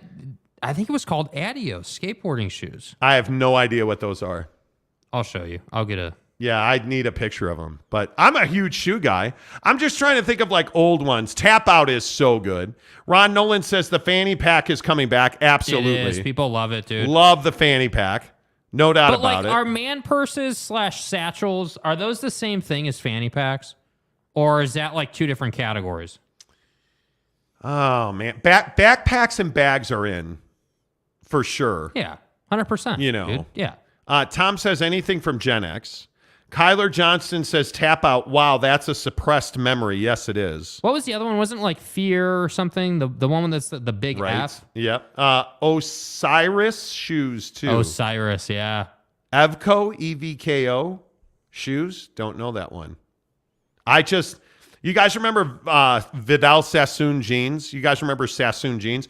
Do you guys remember Guess jeans? Guess jeans used to be so cool. Guess jeans used to be amazing. Yeah, I remember those. Amazing. 100%, dude. Yeah, Guess jeans. But I also remember when Wrangler jeans were cool. Lowriders, yes. Yes. Lowriders, Kurt Myers, I remember those. Are PF Flyers still cool? Probably not. Yeah, probably not, huh? Probably not. Oh, yes. Sambas. Adidas Sambas. Oh, those are still in for sure. Oh, my God. Sambas are amazing. Yeah. But I remember, do you guys remember starter jackets? Yep. Pullover starter jackets, like quarter zip pullovers. Oh, my God. So good. Absolutely so good. Ryan Smith would wear all of those. What about Zubaz pants? You guys remember Zubaz pants? I don't even know what that is, bro. You don't know what Zubaz pants are? Zubaz pants. They're like the NFL sweatpants. Like those were freaking fire, dude. I see. Those were fire. Zubaz were amazing. Yes, Arlington Bears, Z Cavarici, exactly right. Like those were the. Would Ryan Smith wear Z Cavariccis? I think he would. But although I think Ryan Smith is a guy that wants to wear a snapback with holes in his jeans, right? Doesn't he want to be like the hip guy? Yeah. So he's going to wear Jordans or whatever his flavor of life is. And Yeah, probably. Yeah. Yep. you know, Yep. yeah, I don't. That's me. Look at the Huntsman Center getting some front and center love.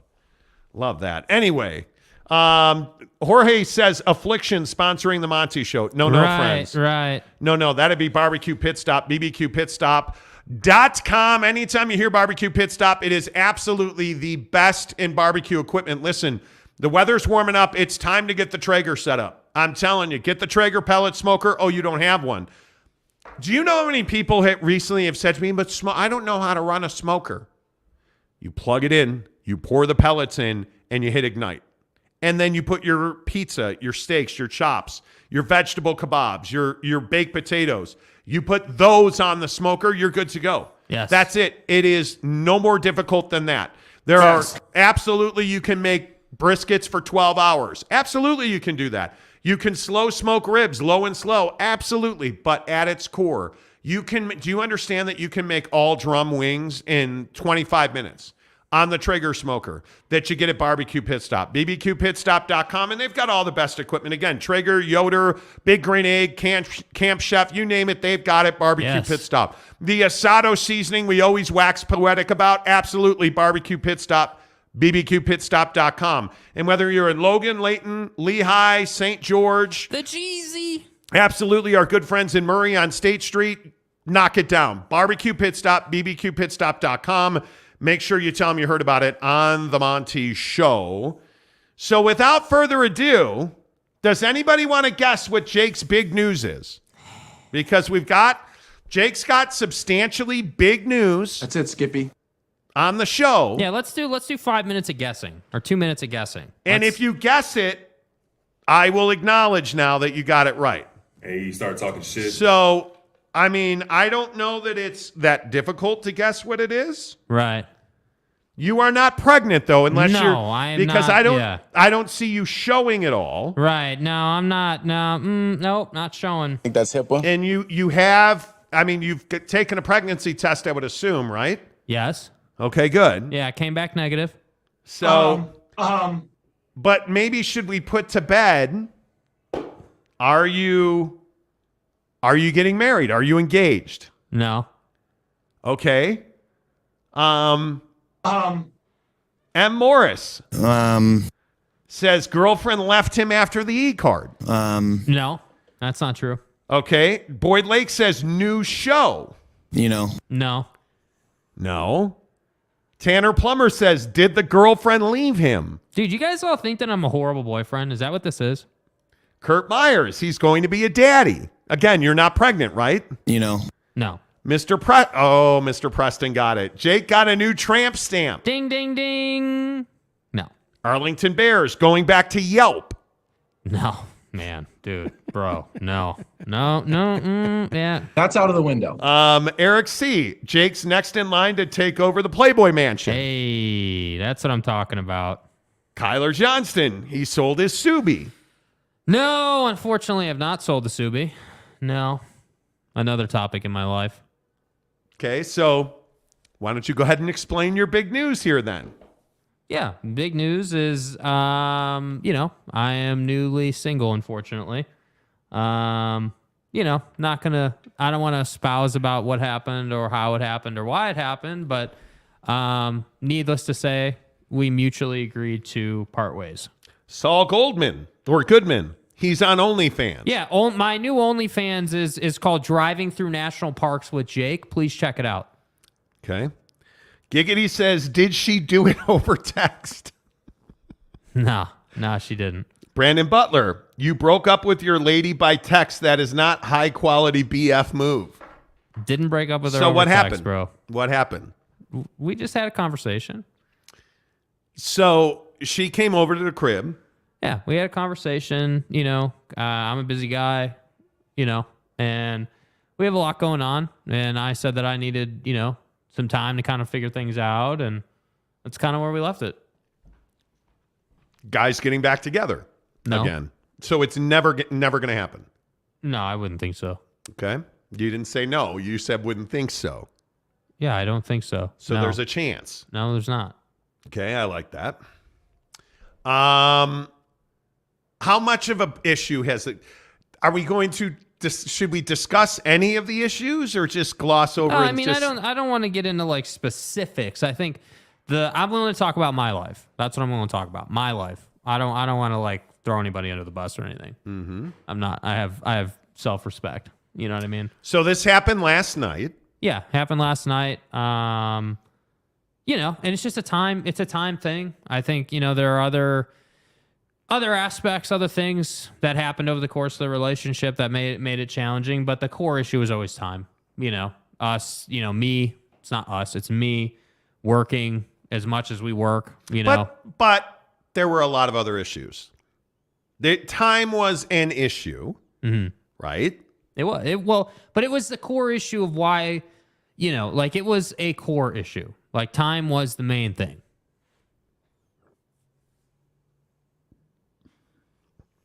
Are you going to tell the truth or are you just going to keep spinning? I'm not spinning. I think you're spinning. I don't think that was the main number one reason you guys are not together. Mm-hmm.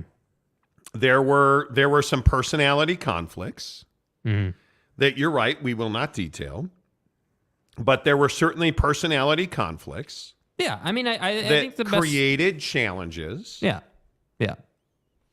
And I think we saw some of those manifest themselves in the fall on a certain trip where we did shows from, you know, Hawaii. There were some issues there.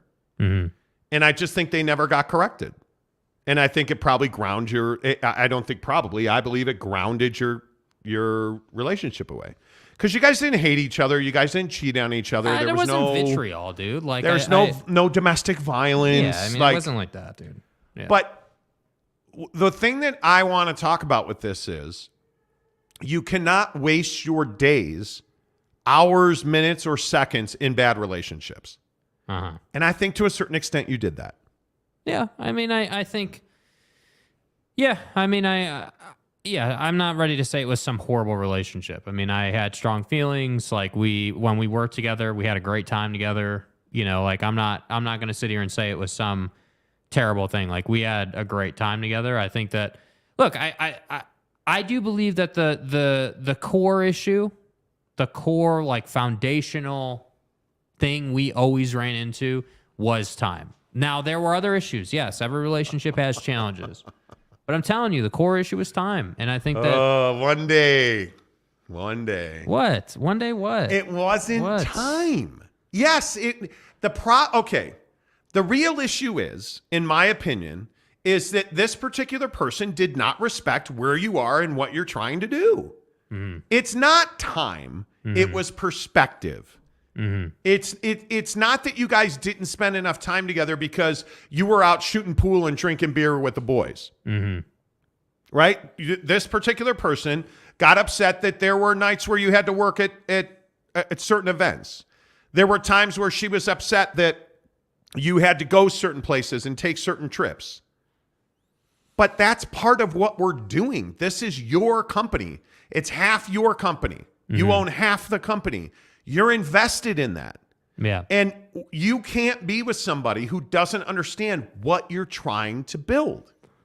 Yeah, I mean, I think that the challenge is, I think there was some understanding, not a full understanding. I think there was some understanding, but I think that the word that I like to use is acceptance. I think that accepting, you know, what I'm trying to do and understanding, like, you know, the understanding the difference between spending time together working and spending time together on like a trip or something, the time is different. And that's why I say time is the essence of all issues, because the one of the main issues is that, you know, like I wasn't able, and I'm still not able to. And this is kind of the other point. Like I think for me, it would be foolish to just try to find someone new like right away. I think that the process for me anyway is going to be figuring out and going through it and kind of seeing, okay, when does life kind of settle down, or you know what I mean? Like we're in this core like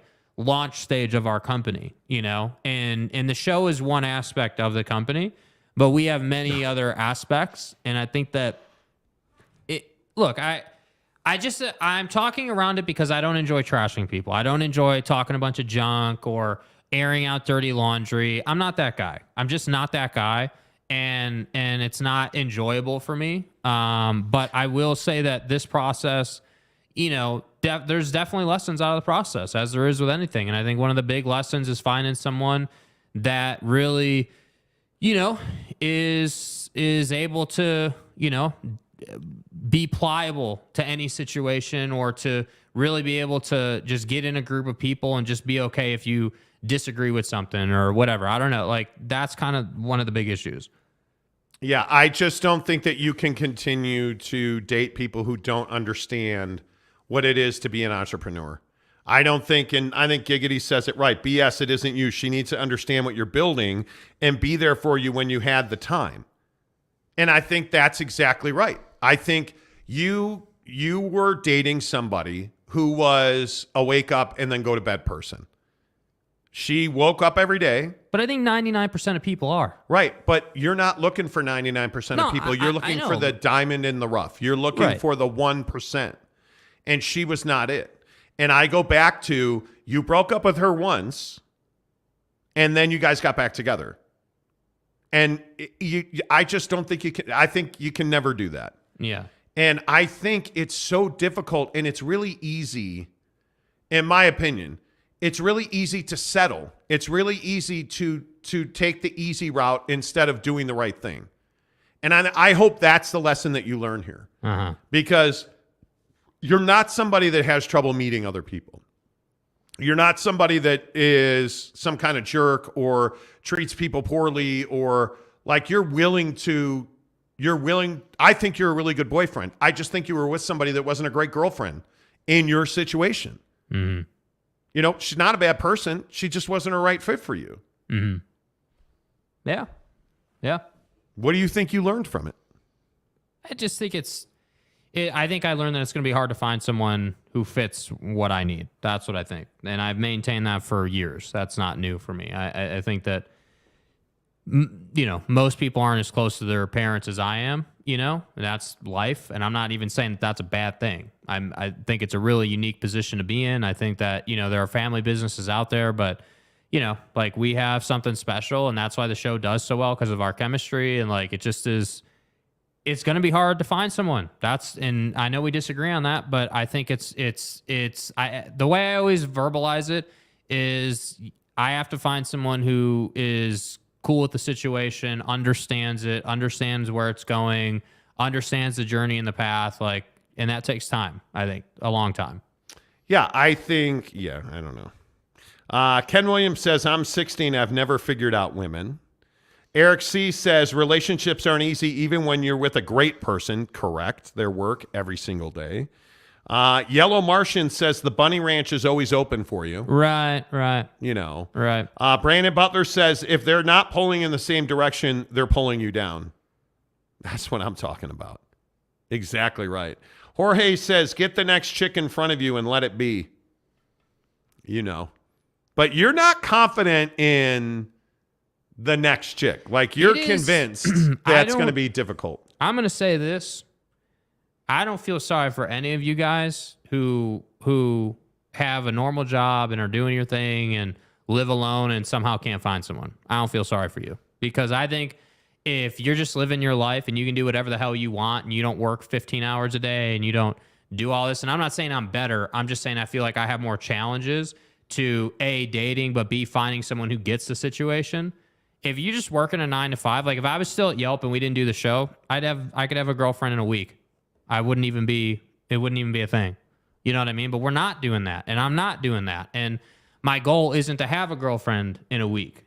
My goal, I really just want to get this to a point where we take over Utah. And I feel like numbers wise, we've already done that, but now publicity wise and, public image wise, we need to do that. And that's kind of where my mind's at with it. Yeah, I think that's a big challenge. I do. I think it is. It's very hard to find, what you're looking for. Teddy Wayman says, bro, what happened? I was busy. He says, oh, I see. Jose says, damn, just joined the show. Damn, this is so sad. It's actually, I actually don't think it is sad. I think before you broke up, I was sad for you. But I will also say immediately today, you're in a much better mood. But I mean, I think it's, I had strong feelings. I won't lie to you guys. I had really strong feelings for her. I did, because we had a great time. We had a great connection. Like, we snowboarded together. Like, we did a lot of stuff together, man. Like, it's hard to find someone that I connected with on that level. I won't lie to you. Like, it is, and it was. And the problem is it was necessary. I had to do what I had to do. It was necessary. And I think that time in the single world will be very healthy and very needed. That's what I think. I think that it's nice to be able to, and again, core issue, time, right? It's nice to be able to tonight go home and do nothing. Like, it's nice to not have to do anything tonight. Yeah, I think it feels to me like you had a weight lifted off of you. That's what it feels like. I'm probably wrong. The scheduling thing was difficult on me. I mean, it's difficult knowing that you didn't like the relationship I was in, and also knowing that I really like this girl, and having to figure out the schedule, and having to, try to check her boxes and try to show up for the relationship, but also be here. And like, it's not easy, bro. It's not. It's not.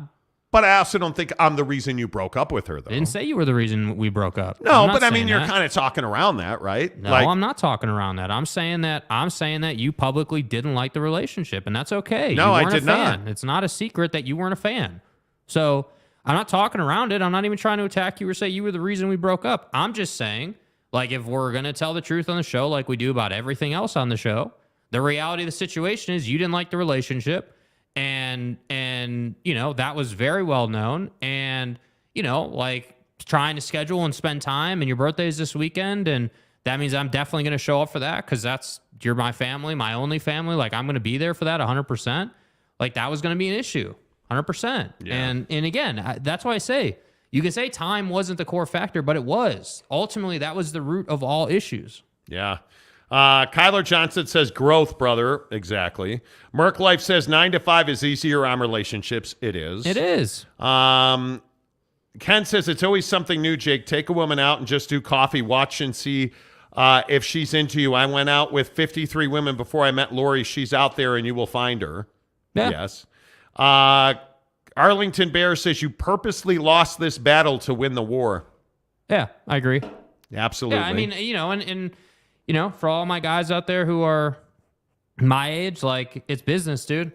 It's business. Like, ultimately, it's business. Like, it was either going to be I was going to continue to feel out the way I was going to feel, or I was going to, have a conversation, do what I need to do, and, just take it. Like, it just is what it is. And, on the way home from Tahoe, we listened to all this David Goggins stuff and, like, had conversations, and it just is, it just is what it is. I'm more capable of doing my job now with the position I'm in. So I'm going to do that. Yep.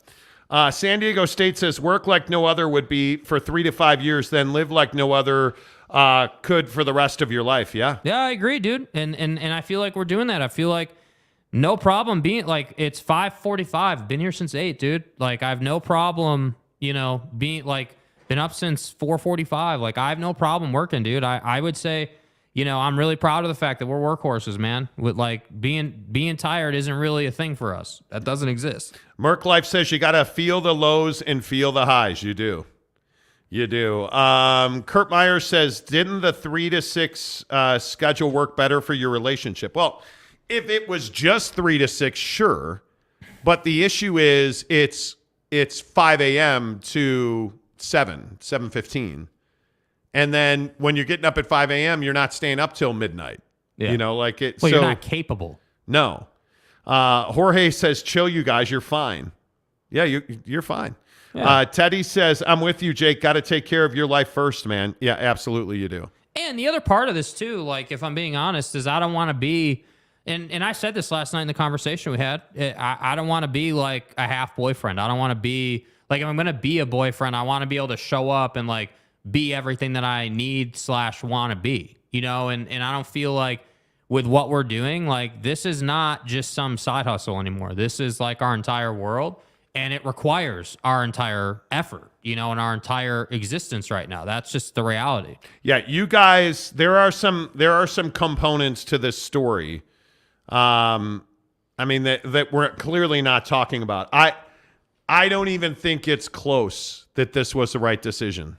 I mean, it's I'm telling you, you have to, when you have issues and they go unchecked, it erodes your relationship.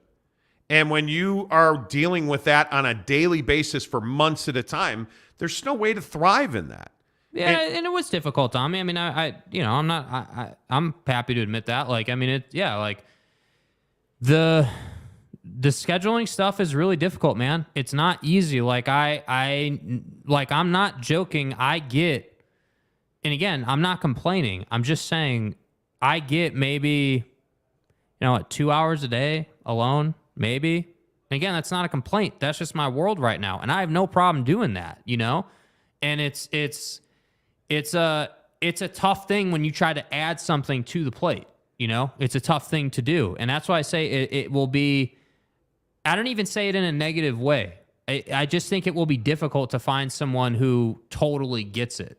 Mm-hmm. And I'm not saying she's not out there, right? I'm not saying that. I just think it's kind of crazy. Like, I've had conversations on first dates before where I will explain the stuff that I'm doing, and then I got to explain it like 3-4 more times because it's like, well, so what does that look like then? Or like what? Like, it just doesn't.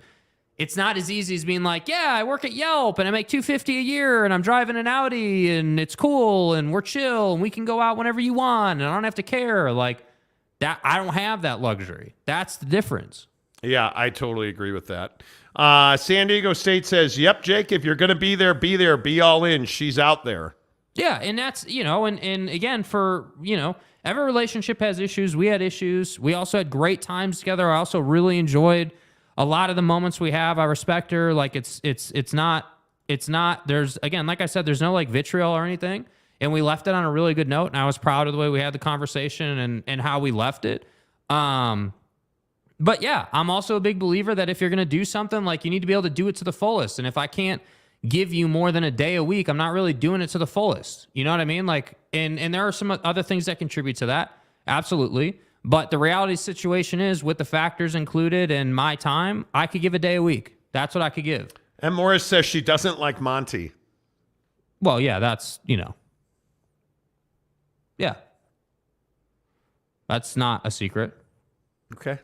M. Morris says 100% made the right decision. Boyd Lake says, just be sure to set yourself up running a marathon, not a sprint. Burnout is real. Pace yourselves. Ken Williams says, if you like her, Jake, sit her down and be honest with her. Give her the plan sometime. It's just timing. Also, you're young. It will come. Yeah, we're a little past that, my guy. We're a little past that. Well, you did that. Yeah. And it's not a she doesn't like me thing. I just believe in having a really high bar. I believe in having a really high bar. And I think I did everything I could do to facilitate, like time off But I would say that you're not the guy that lets stuff go when you don't like somebody. Nope. You don't let stuff go. No, especially when you have no tie to somebody. And yeah, you're right. We probably shouldn't get into it. I'm just telling you, man. It's not like that.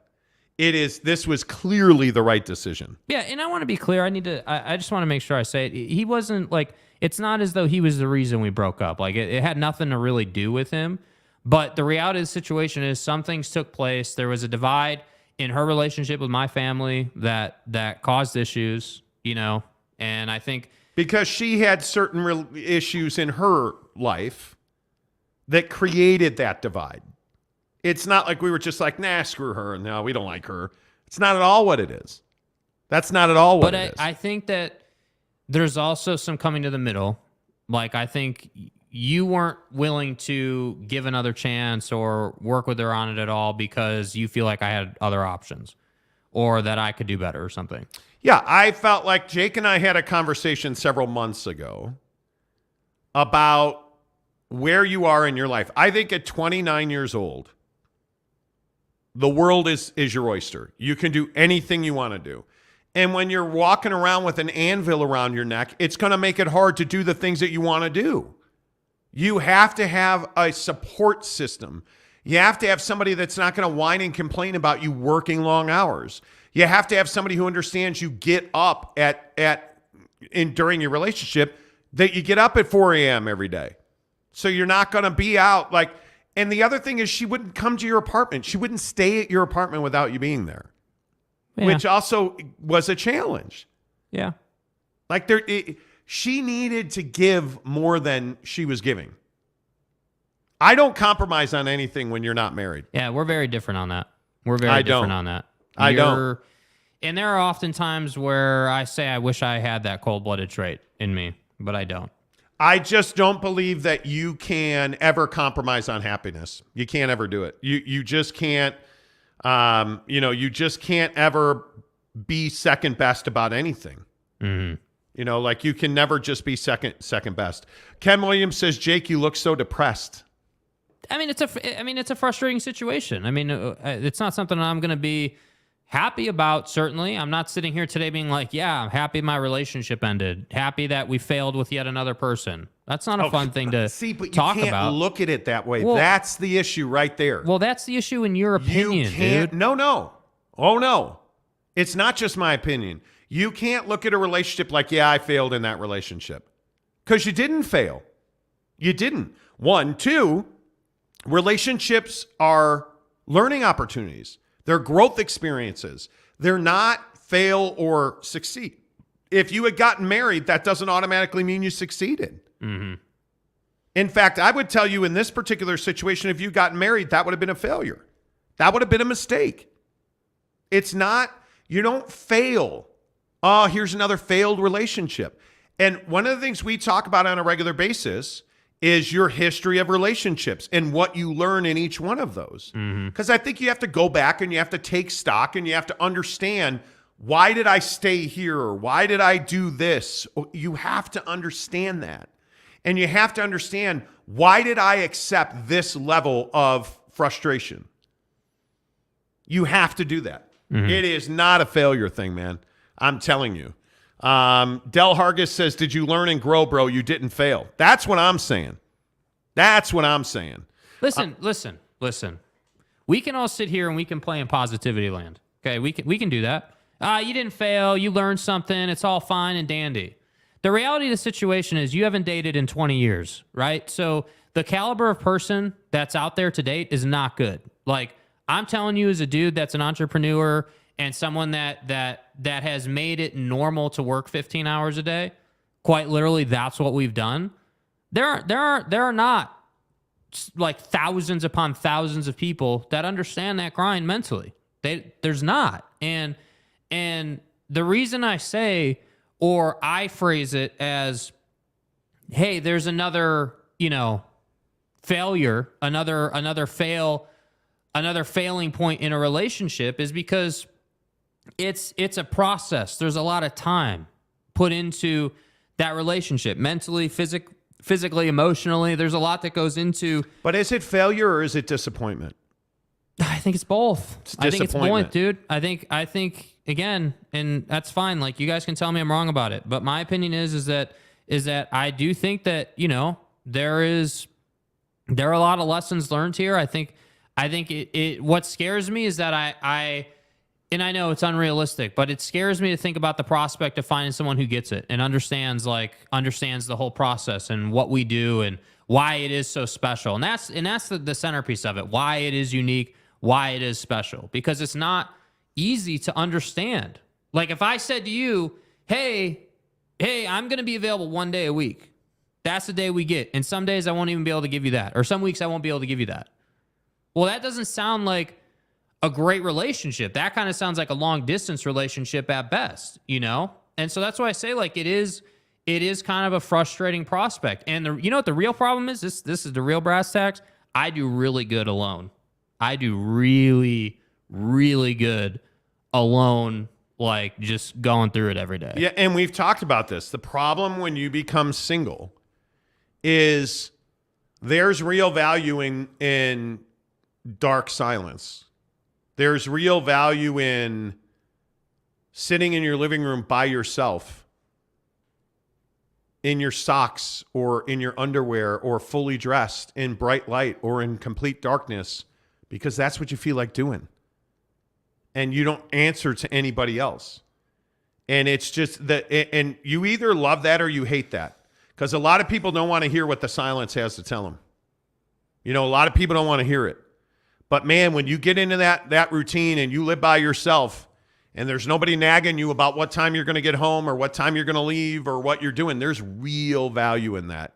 Yeah, I mean, real value in that. And it's, you know, and I hate that I almost hate that I say it, but it's like, you know, being single is just easy. It's productive. It's easy. It's, you know, like you can do whatever the hell you want to do, but you don't get the memories. You don't get like there's a lot of things that a relationship provides emotionally, a good one anyway, that you don't get when you're single, obviously. And that's kind of the balance I guess we all have to find in life. Greg Hawkins says, I am divorced and struggled maintaining relationships my entire life.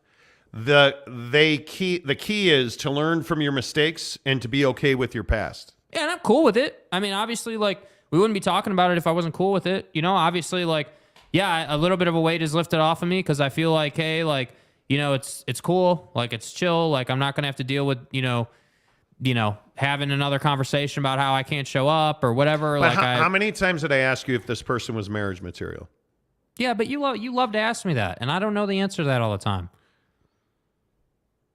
But you also never said, hey, this is the one, and you're going to have to figure it out. Right? We've had this exact conversation, and I think it's an important one. Mm. Like, we talked a lot about, hey, is this person marriage material?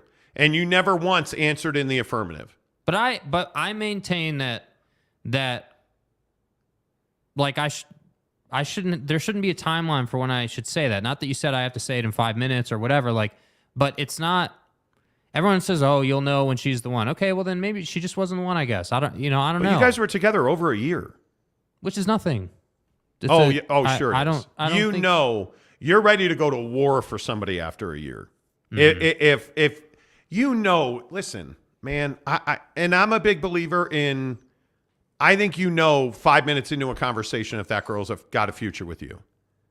I think probably weeks and months into a relationship if you love somebody. I think you know.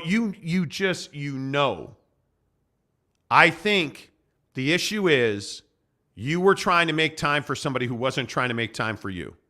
Mm. And I don't think that you can sit here and say, well, I only had 1 day a week to give. Nah, see, I totally disagree with that. I think you're trying to take bullets for somebody who, frankly, doesn't deserve that. Well, you have a harsher opinion on it than I do. I'm telling you my experience. But I think you can't see the forest from the trees when you're going through it.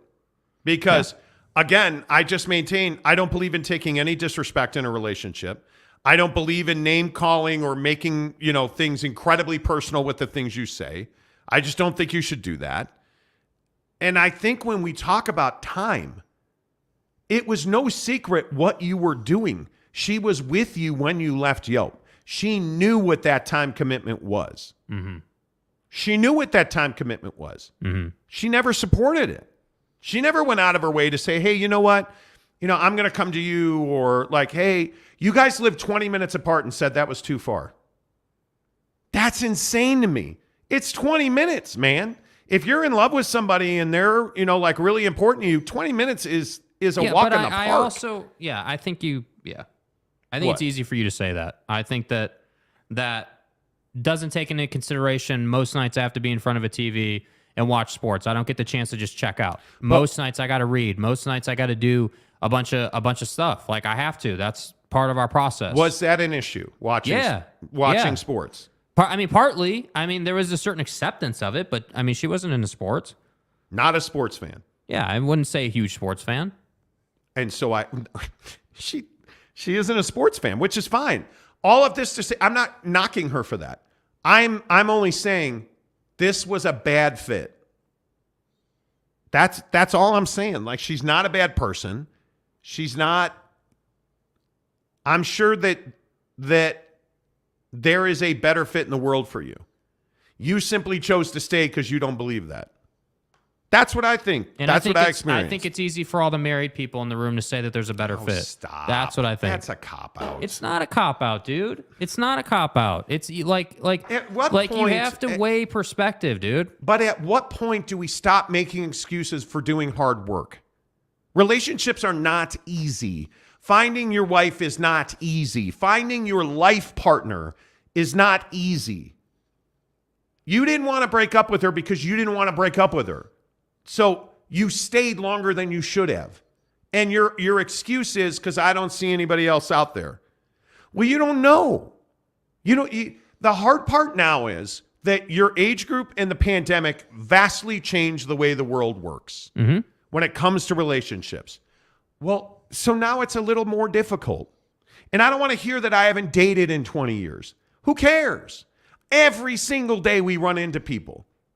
Every single day. And you don't openly talk to people. Right? Like you don't give yourself the chance. And I think you got to give yourself the chance. But this idea that people, you've been married for 20 years, like it's not perspective, it's experience. We have to stop avoiding hard work. And I know I say it all the time, but we got to handle hard better. We got to do that. Because if we all just take the easiest route, the hard work never gets done. It's the famous Joe Rogan clip, like easy times make soft men, dude. It's that simple. If you take the easy route all the time, you will be a soft person, period. Men, women, it doesn't matter. If you take the easy route, you will be a soft person. If you take the hardest route, you will always be a hard person. It's that simple. You just won't hear the perspective at all. I do. No, this is where you and I part company. You say you won't hear the perspective. Is it easy to find a girlfriend? No, it's not. But you're not looking for a girlfriend. Are you looking for a girlfriend? No, I don't. You're looking for a life partner, right? Like marriage and kids was a huge part of this equation.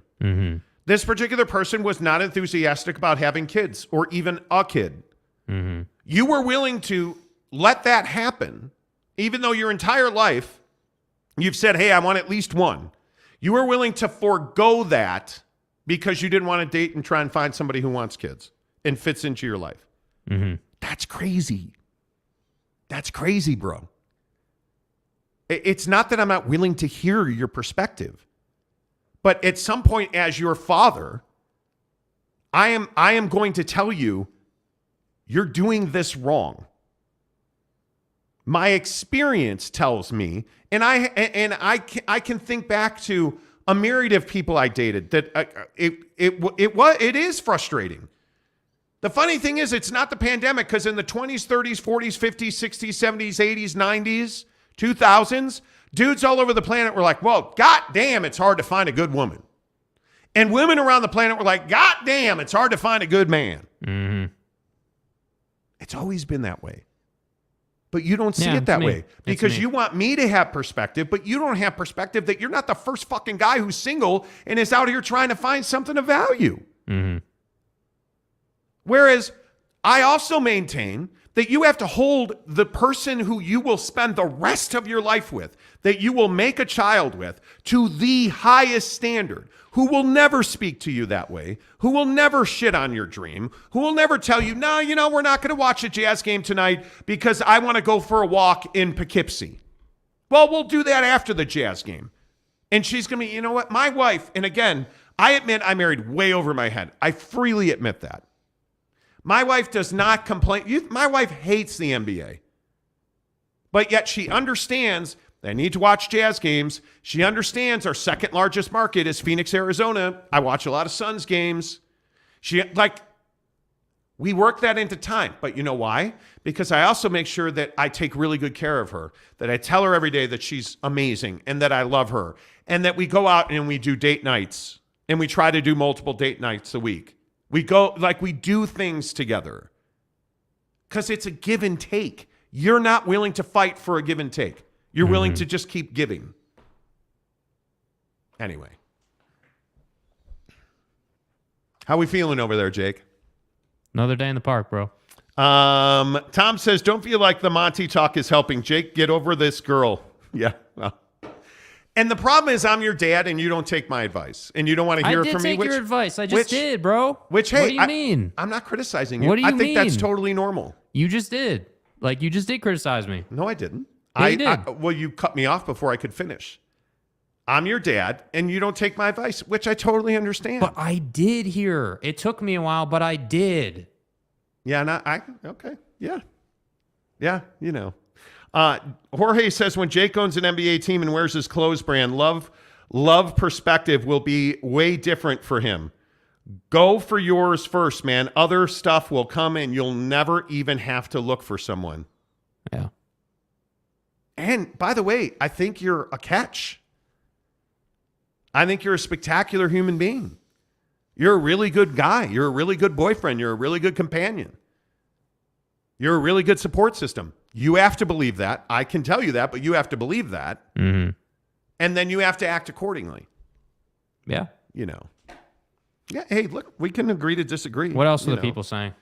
Devin Pohl says, with all due respect, as someone who is 23, I still have a hard time taking my dad's advice, but he is wise and has much more perspective than I do. But it's hard to take your dad's advice. And Jake says it 1,000 times a day. I hate that you're always right. I get it. I totally understand it. Totally understand it. Del Hargis says, every man deserves the time it takes to come to his realizations. Yes, you do. Teddy says, stay strong, Jake. You're A+. I still haven't found the one. Yeah. Ron Nolan says, Jake, you do find your love. I can't believe you haven't put up the hand yet.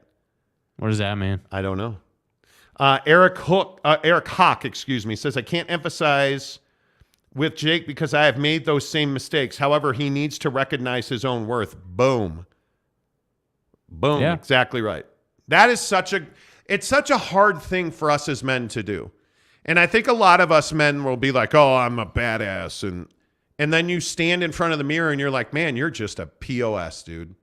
You're fat. You're too skinny. I don't have that internal conversation with myself. I don't have some negative ass perspective on myself. But in the moment, you won't execute. So it's the same thing. Yeah, I don't like being mean to people. I don't like being an asshole. I don't like being a dick. I don't like breaking people's hearts. I don't enjoy that stuff. But it's what you have to do. Do you guys realize how important these conversations are? It's not being an asshole to break up with somebody. You understand that, right? Yeah, but that's how it feels. That's how it feels for me. That's my experience. That's like what I go through. And that's what you got to work on. Because it absolutely isn't. You're not being a jerk. You're not being an asshole. You have to do what's right for you. And that's when you're not. But so here's the deal. Like you've been beating me over the head with it for years, and I respect. Which is what? That you have to do what's best for you, and I agree with that. I agree with it, but we can all sit here and talk about it. That doesn't make it any easier to execute it in the real world. So my opinion is that I did take your advice. I did execute it in the real world, and I'm dealing with it fine. Like it's fine. You know, I'm not even upset to be, back in a single mindset. I'm not. I made a bunch of money when I was single. I was really happy. Did a bunch of things. It's fine. I'm good with it. Yeah. I'm telling you, we're going to look back on this and we're going to laugh about it. Because you are amazing. But I'm not even that upset about it. I'm not.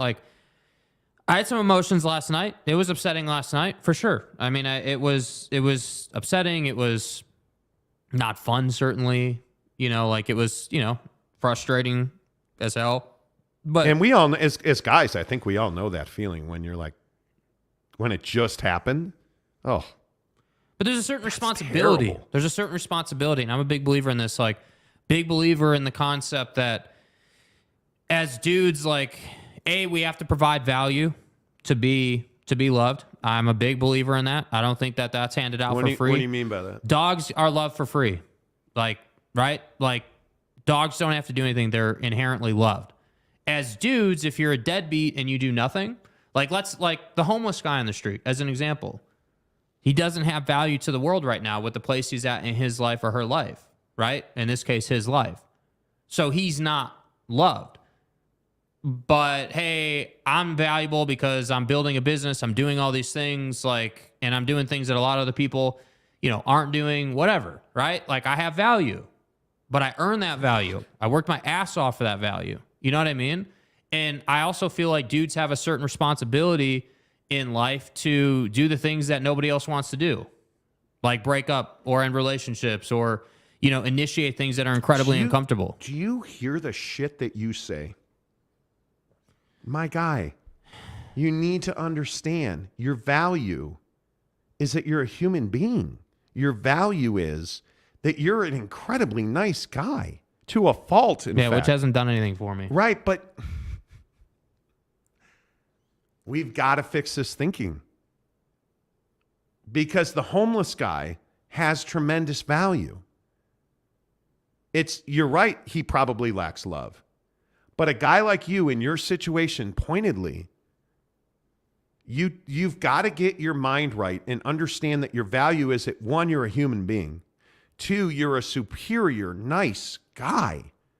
I never said that I wasn't. But you don't view yourself as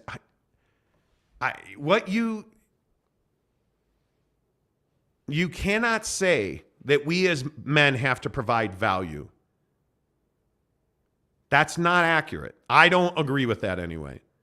Our value is that we're human beings. We all come out of the womb deserving love.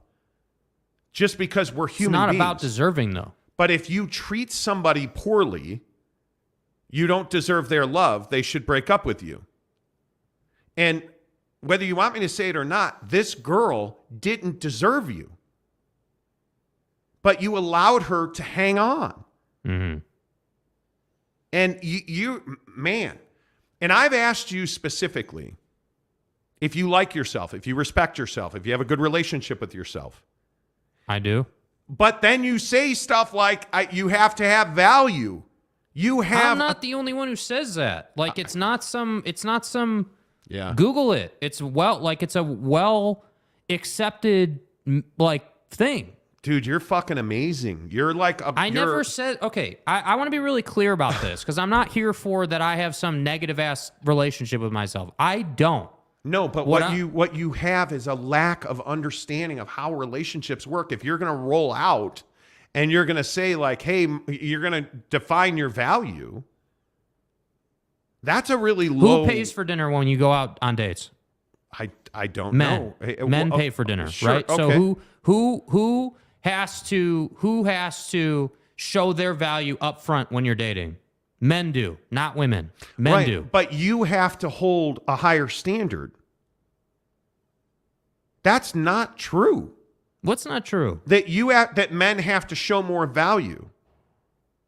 A woman should have to earn her place in your life. She should have to earn the time. She should have to earn the nights and weekends. Because if you're giving somebody your free time, they better have earned your respect and your love. Yeah. It has nothing to do with who's paying on the date. I disagree with that. Well, I think that dating dynamics, it is accepted that men are going to pay for dinner on the first date, or they're going to pay for the first date. That's a fact. Yeah. There's no getting around that. Yeah, dude,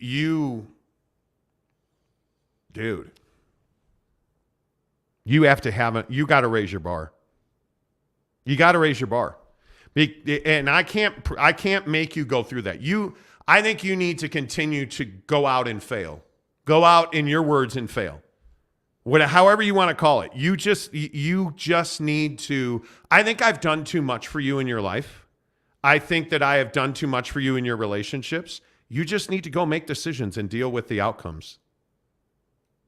I think that's the best thing I can do for you. And it's incredibly difficult as a parent to do that and to watch you make mistakes or do things that I know, like to watch you step in front of a train is really difficult to do. But at some point, I can only talk so much and have you not listen. It's time to just let you go. You just need to go. Because you've just got to experience this. And my hope is that you're going to play roulette and you're going to hit, and you're going to hit a home run like I did, and you're going to realize how special life and love is.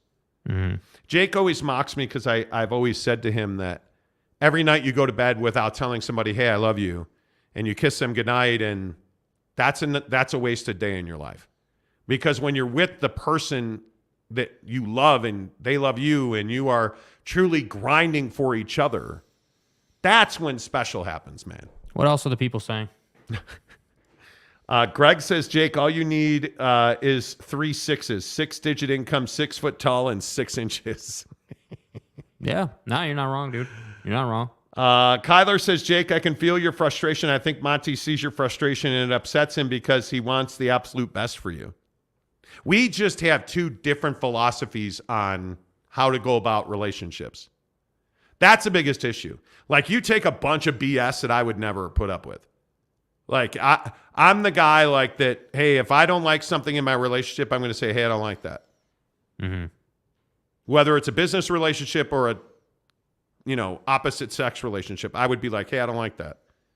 You'll internalize it. You'll people please it. And I'm just not that guy. I'm not that guy at all. Jorge says, wow.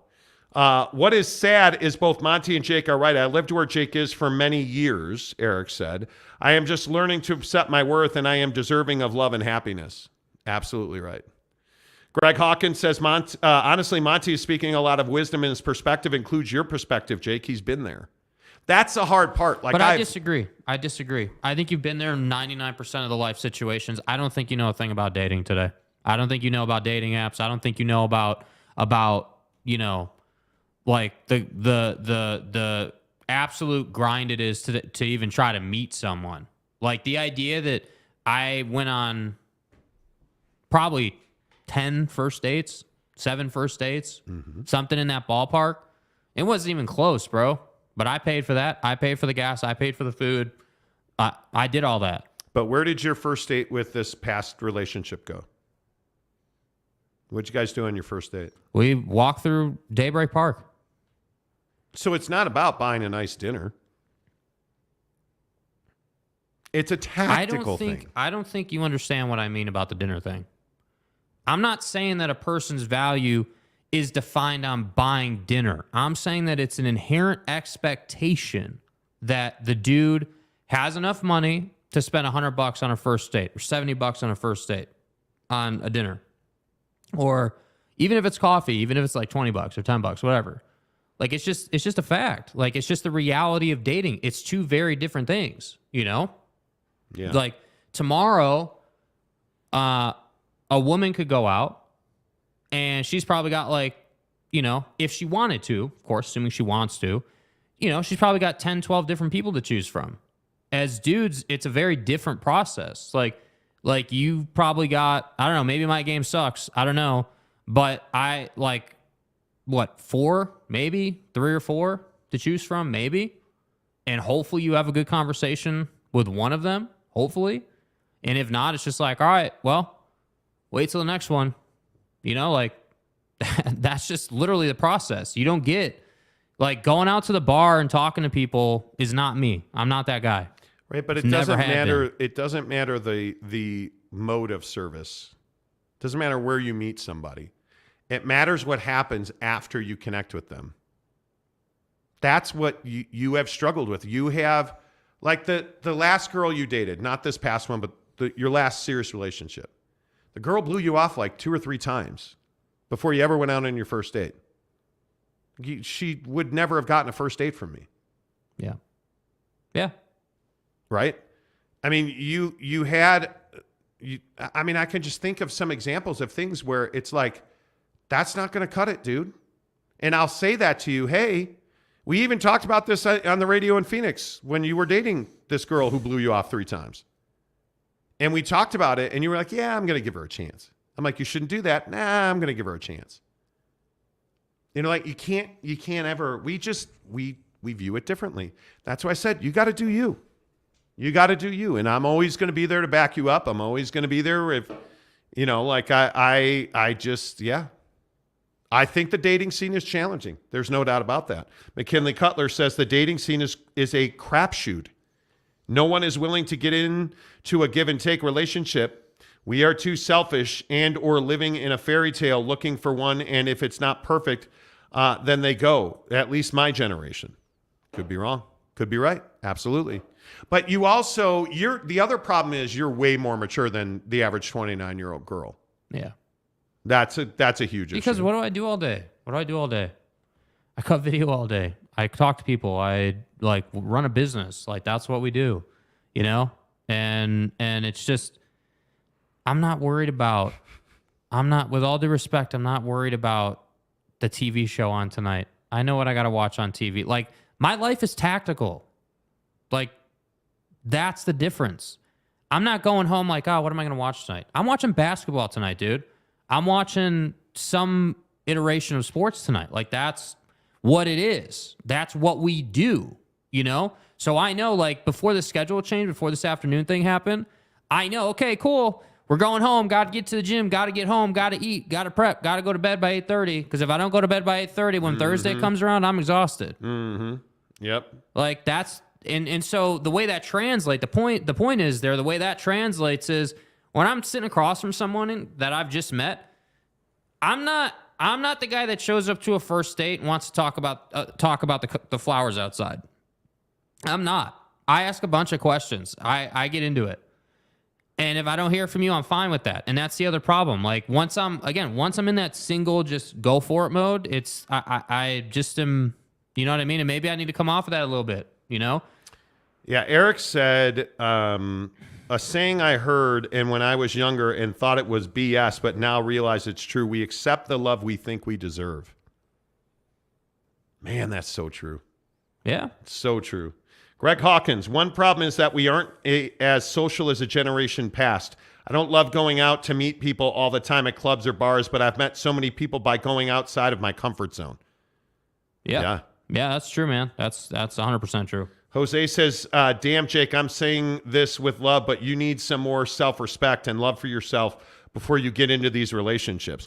But I'm being painted as someone who has some has not a great relationship with myself. And that's not true. Like I have a good relationship with myself, you know, but the reality is my thought process isn't centered on how great I am. My thought process is centered around how productive can I be today? How good of a job can I do on these certain tasks that I need to do, whether it's making a video or getting better at calling people to try to partner with them or whatever. Like that's my mindset. You know, like that's just what it is. But protect your words because you say some things that don't paint that picture. Like what? The respect thing or the love, the deserving of love thing or like that, you know. I don't know. Maybe I just didn't say it right. This is like, I didn't just make that up off the top of my head. It's a well accepted thought in our world, a reality in our world. Like that's not, but who cares what the world thinks? You have to have a plan for yourself. You have to. I just wish for you that you have a relationship where you can thrive and you can learn and you can grow. And I've made so many mistakes with my wife, dude. And we spent some time apart and we've spent a lot of time together and we've had some really hard conversations. And I watch Finding Your Roots on PBS. You learn how to compromise and what to compromise on. But I think more importantly, as we grow into manhood, we learn what you cannot compromise on. Nobody will ever disrespect me. Ever. And you know this just from dealing with me. I don't deal with disrespect well at all. In relationships, in business relationships, I just don't. Because once you do it once, you're going to do it again and again and again. Mm-hmm. And this girl disrespected you repeatedly. I mean, honest to God, we've had this conversation so many times. You know, like I just think it's hard to learn how to be a man when it's hard to be in relationships. You know, like that's the truth of it. Hey, look at that. James Knight says, "What's up, guys? What's up, man? It's 6:30. We should probably go." I'm not trying to grind you out on this, dude. It's my life, man. This is what it is. Yeah, but this is never going to happen again. What do you mean? Because your next relationship, your next long-term relationship, I think you're going to see is going to be a home run because you're going to remember these conversations that we've had. Yeah. These moments are where you really grow. What does David Goggins say? Many dreams die. What is that saying? It's on my Many Twitter. dreams die in suffering. Yeah, many dreams die while suffering. And if your dreams are dying while suffering in a relationship, you need to end it. So I said, I did what you told me to do. But you don't believe that. No, I think you did. You did it 6 months too late. Well, I still fucking did it. Right. I did it. But that's why I didn't want to say that, because you get all upset about it. Okay, but this is my point. Okay, so what am I supposed to say? Yeah, you're right. I did it 6 months too late. Cool. Yeah, I understand, but I still did it. You did. But if you'd have done this, you broke up with her at the exact right time the first time. I think you did the exact right thing. I think you handled it really well. Like, I think you nailed it. Mm-hmm. But you did what you always do. You go back for a second helping. Mm-hmm. That's where we disagreed on this relationship, right? It wasn't that you handled it poorly. It's you went back after she gave you every reason to break up with her, so you did, and then you went back. That's where we parted company. That's all. It's not like I think you get so defensive because it's always, hey, you didn't do this or you didn't do that. And it's like, yeah, I did it 6 months too late. Yeah, that was a mistake, but I still did it. Right, but those are 6 months that you'll never get back. And something else we talk about routinely. Live your life like tomorrow's not guaranteed. I'm not the guy that only talks about the stuff that I didn't do and how I need to learn from that. I'm also going to be the guy that highlights the positives and the things that I did do, because I think that's really important in the process of anything that you do. I think it's easy just to look at, you didn't do this, you didn't do that. You came up short here.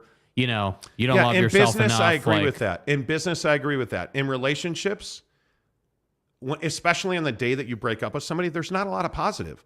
You need to take the moment to understand what happened and what you accepted. Like if I said to you, where did this relationship go wrong? Where was the moment you knew it wasn't going to work out? In Hawaii. When was Hawaii? Too long ago. No. Dick. Like October. No, it was September. You knew it wasn't going to work out. We talked about it. You broke up, and you should have been on with getting on. The problem was you went back. So now we're sitting here talking about what you were accepting and the crap you ate for 6 months because you went back. It's not that you necessarily did something wrong. You gave away 6 months of your life to somebody who didn't deserve it. She didn't earn it. Mm-hmm. She wasn't deserving of you taking the time and effort to love her. Not you weren't deserving. She's the one who had to grow, but you instead internalized it. That's what you can't do. You're too damn good for that. You're too valuable, man. All right, a couple more because you guys are doing a great job. Devin Pohl says, Jake, look in the mirror and tell yourself I'm a bad MFer. Let's get to work. Exactly but right. I want to be really clear, and I appreciate that. I don't want the characterization to be that I don't believe that I'm a great guy. I am a great guy. I think I'm better than 99% of the guys out there. I do. I think that I have something special. I think that I'm doing something no one else is doing. I think when I look back 20 years from now, we're going to have the biggest talk show in Utah, and all those guys on the radio can go F themselves. Like, that's what I think. But I don't say that a lot because that's not my style, right? Like, it's not my style. But I don't wake up and I'm like, oh, yeah, I'm a bad guy. I don't have value. That's not my internal dialogue, man. It's not. It's not. Not everybody can own a nice car like I do. Not everybody can do this. Not everybody can invest all the money they had in a studio and be okay because they know they can pick up the phone and get money. Like, well, let's leave it right there. Let's just leave it right there because I don't want you to walk away from this feeling bad.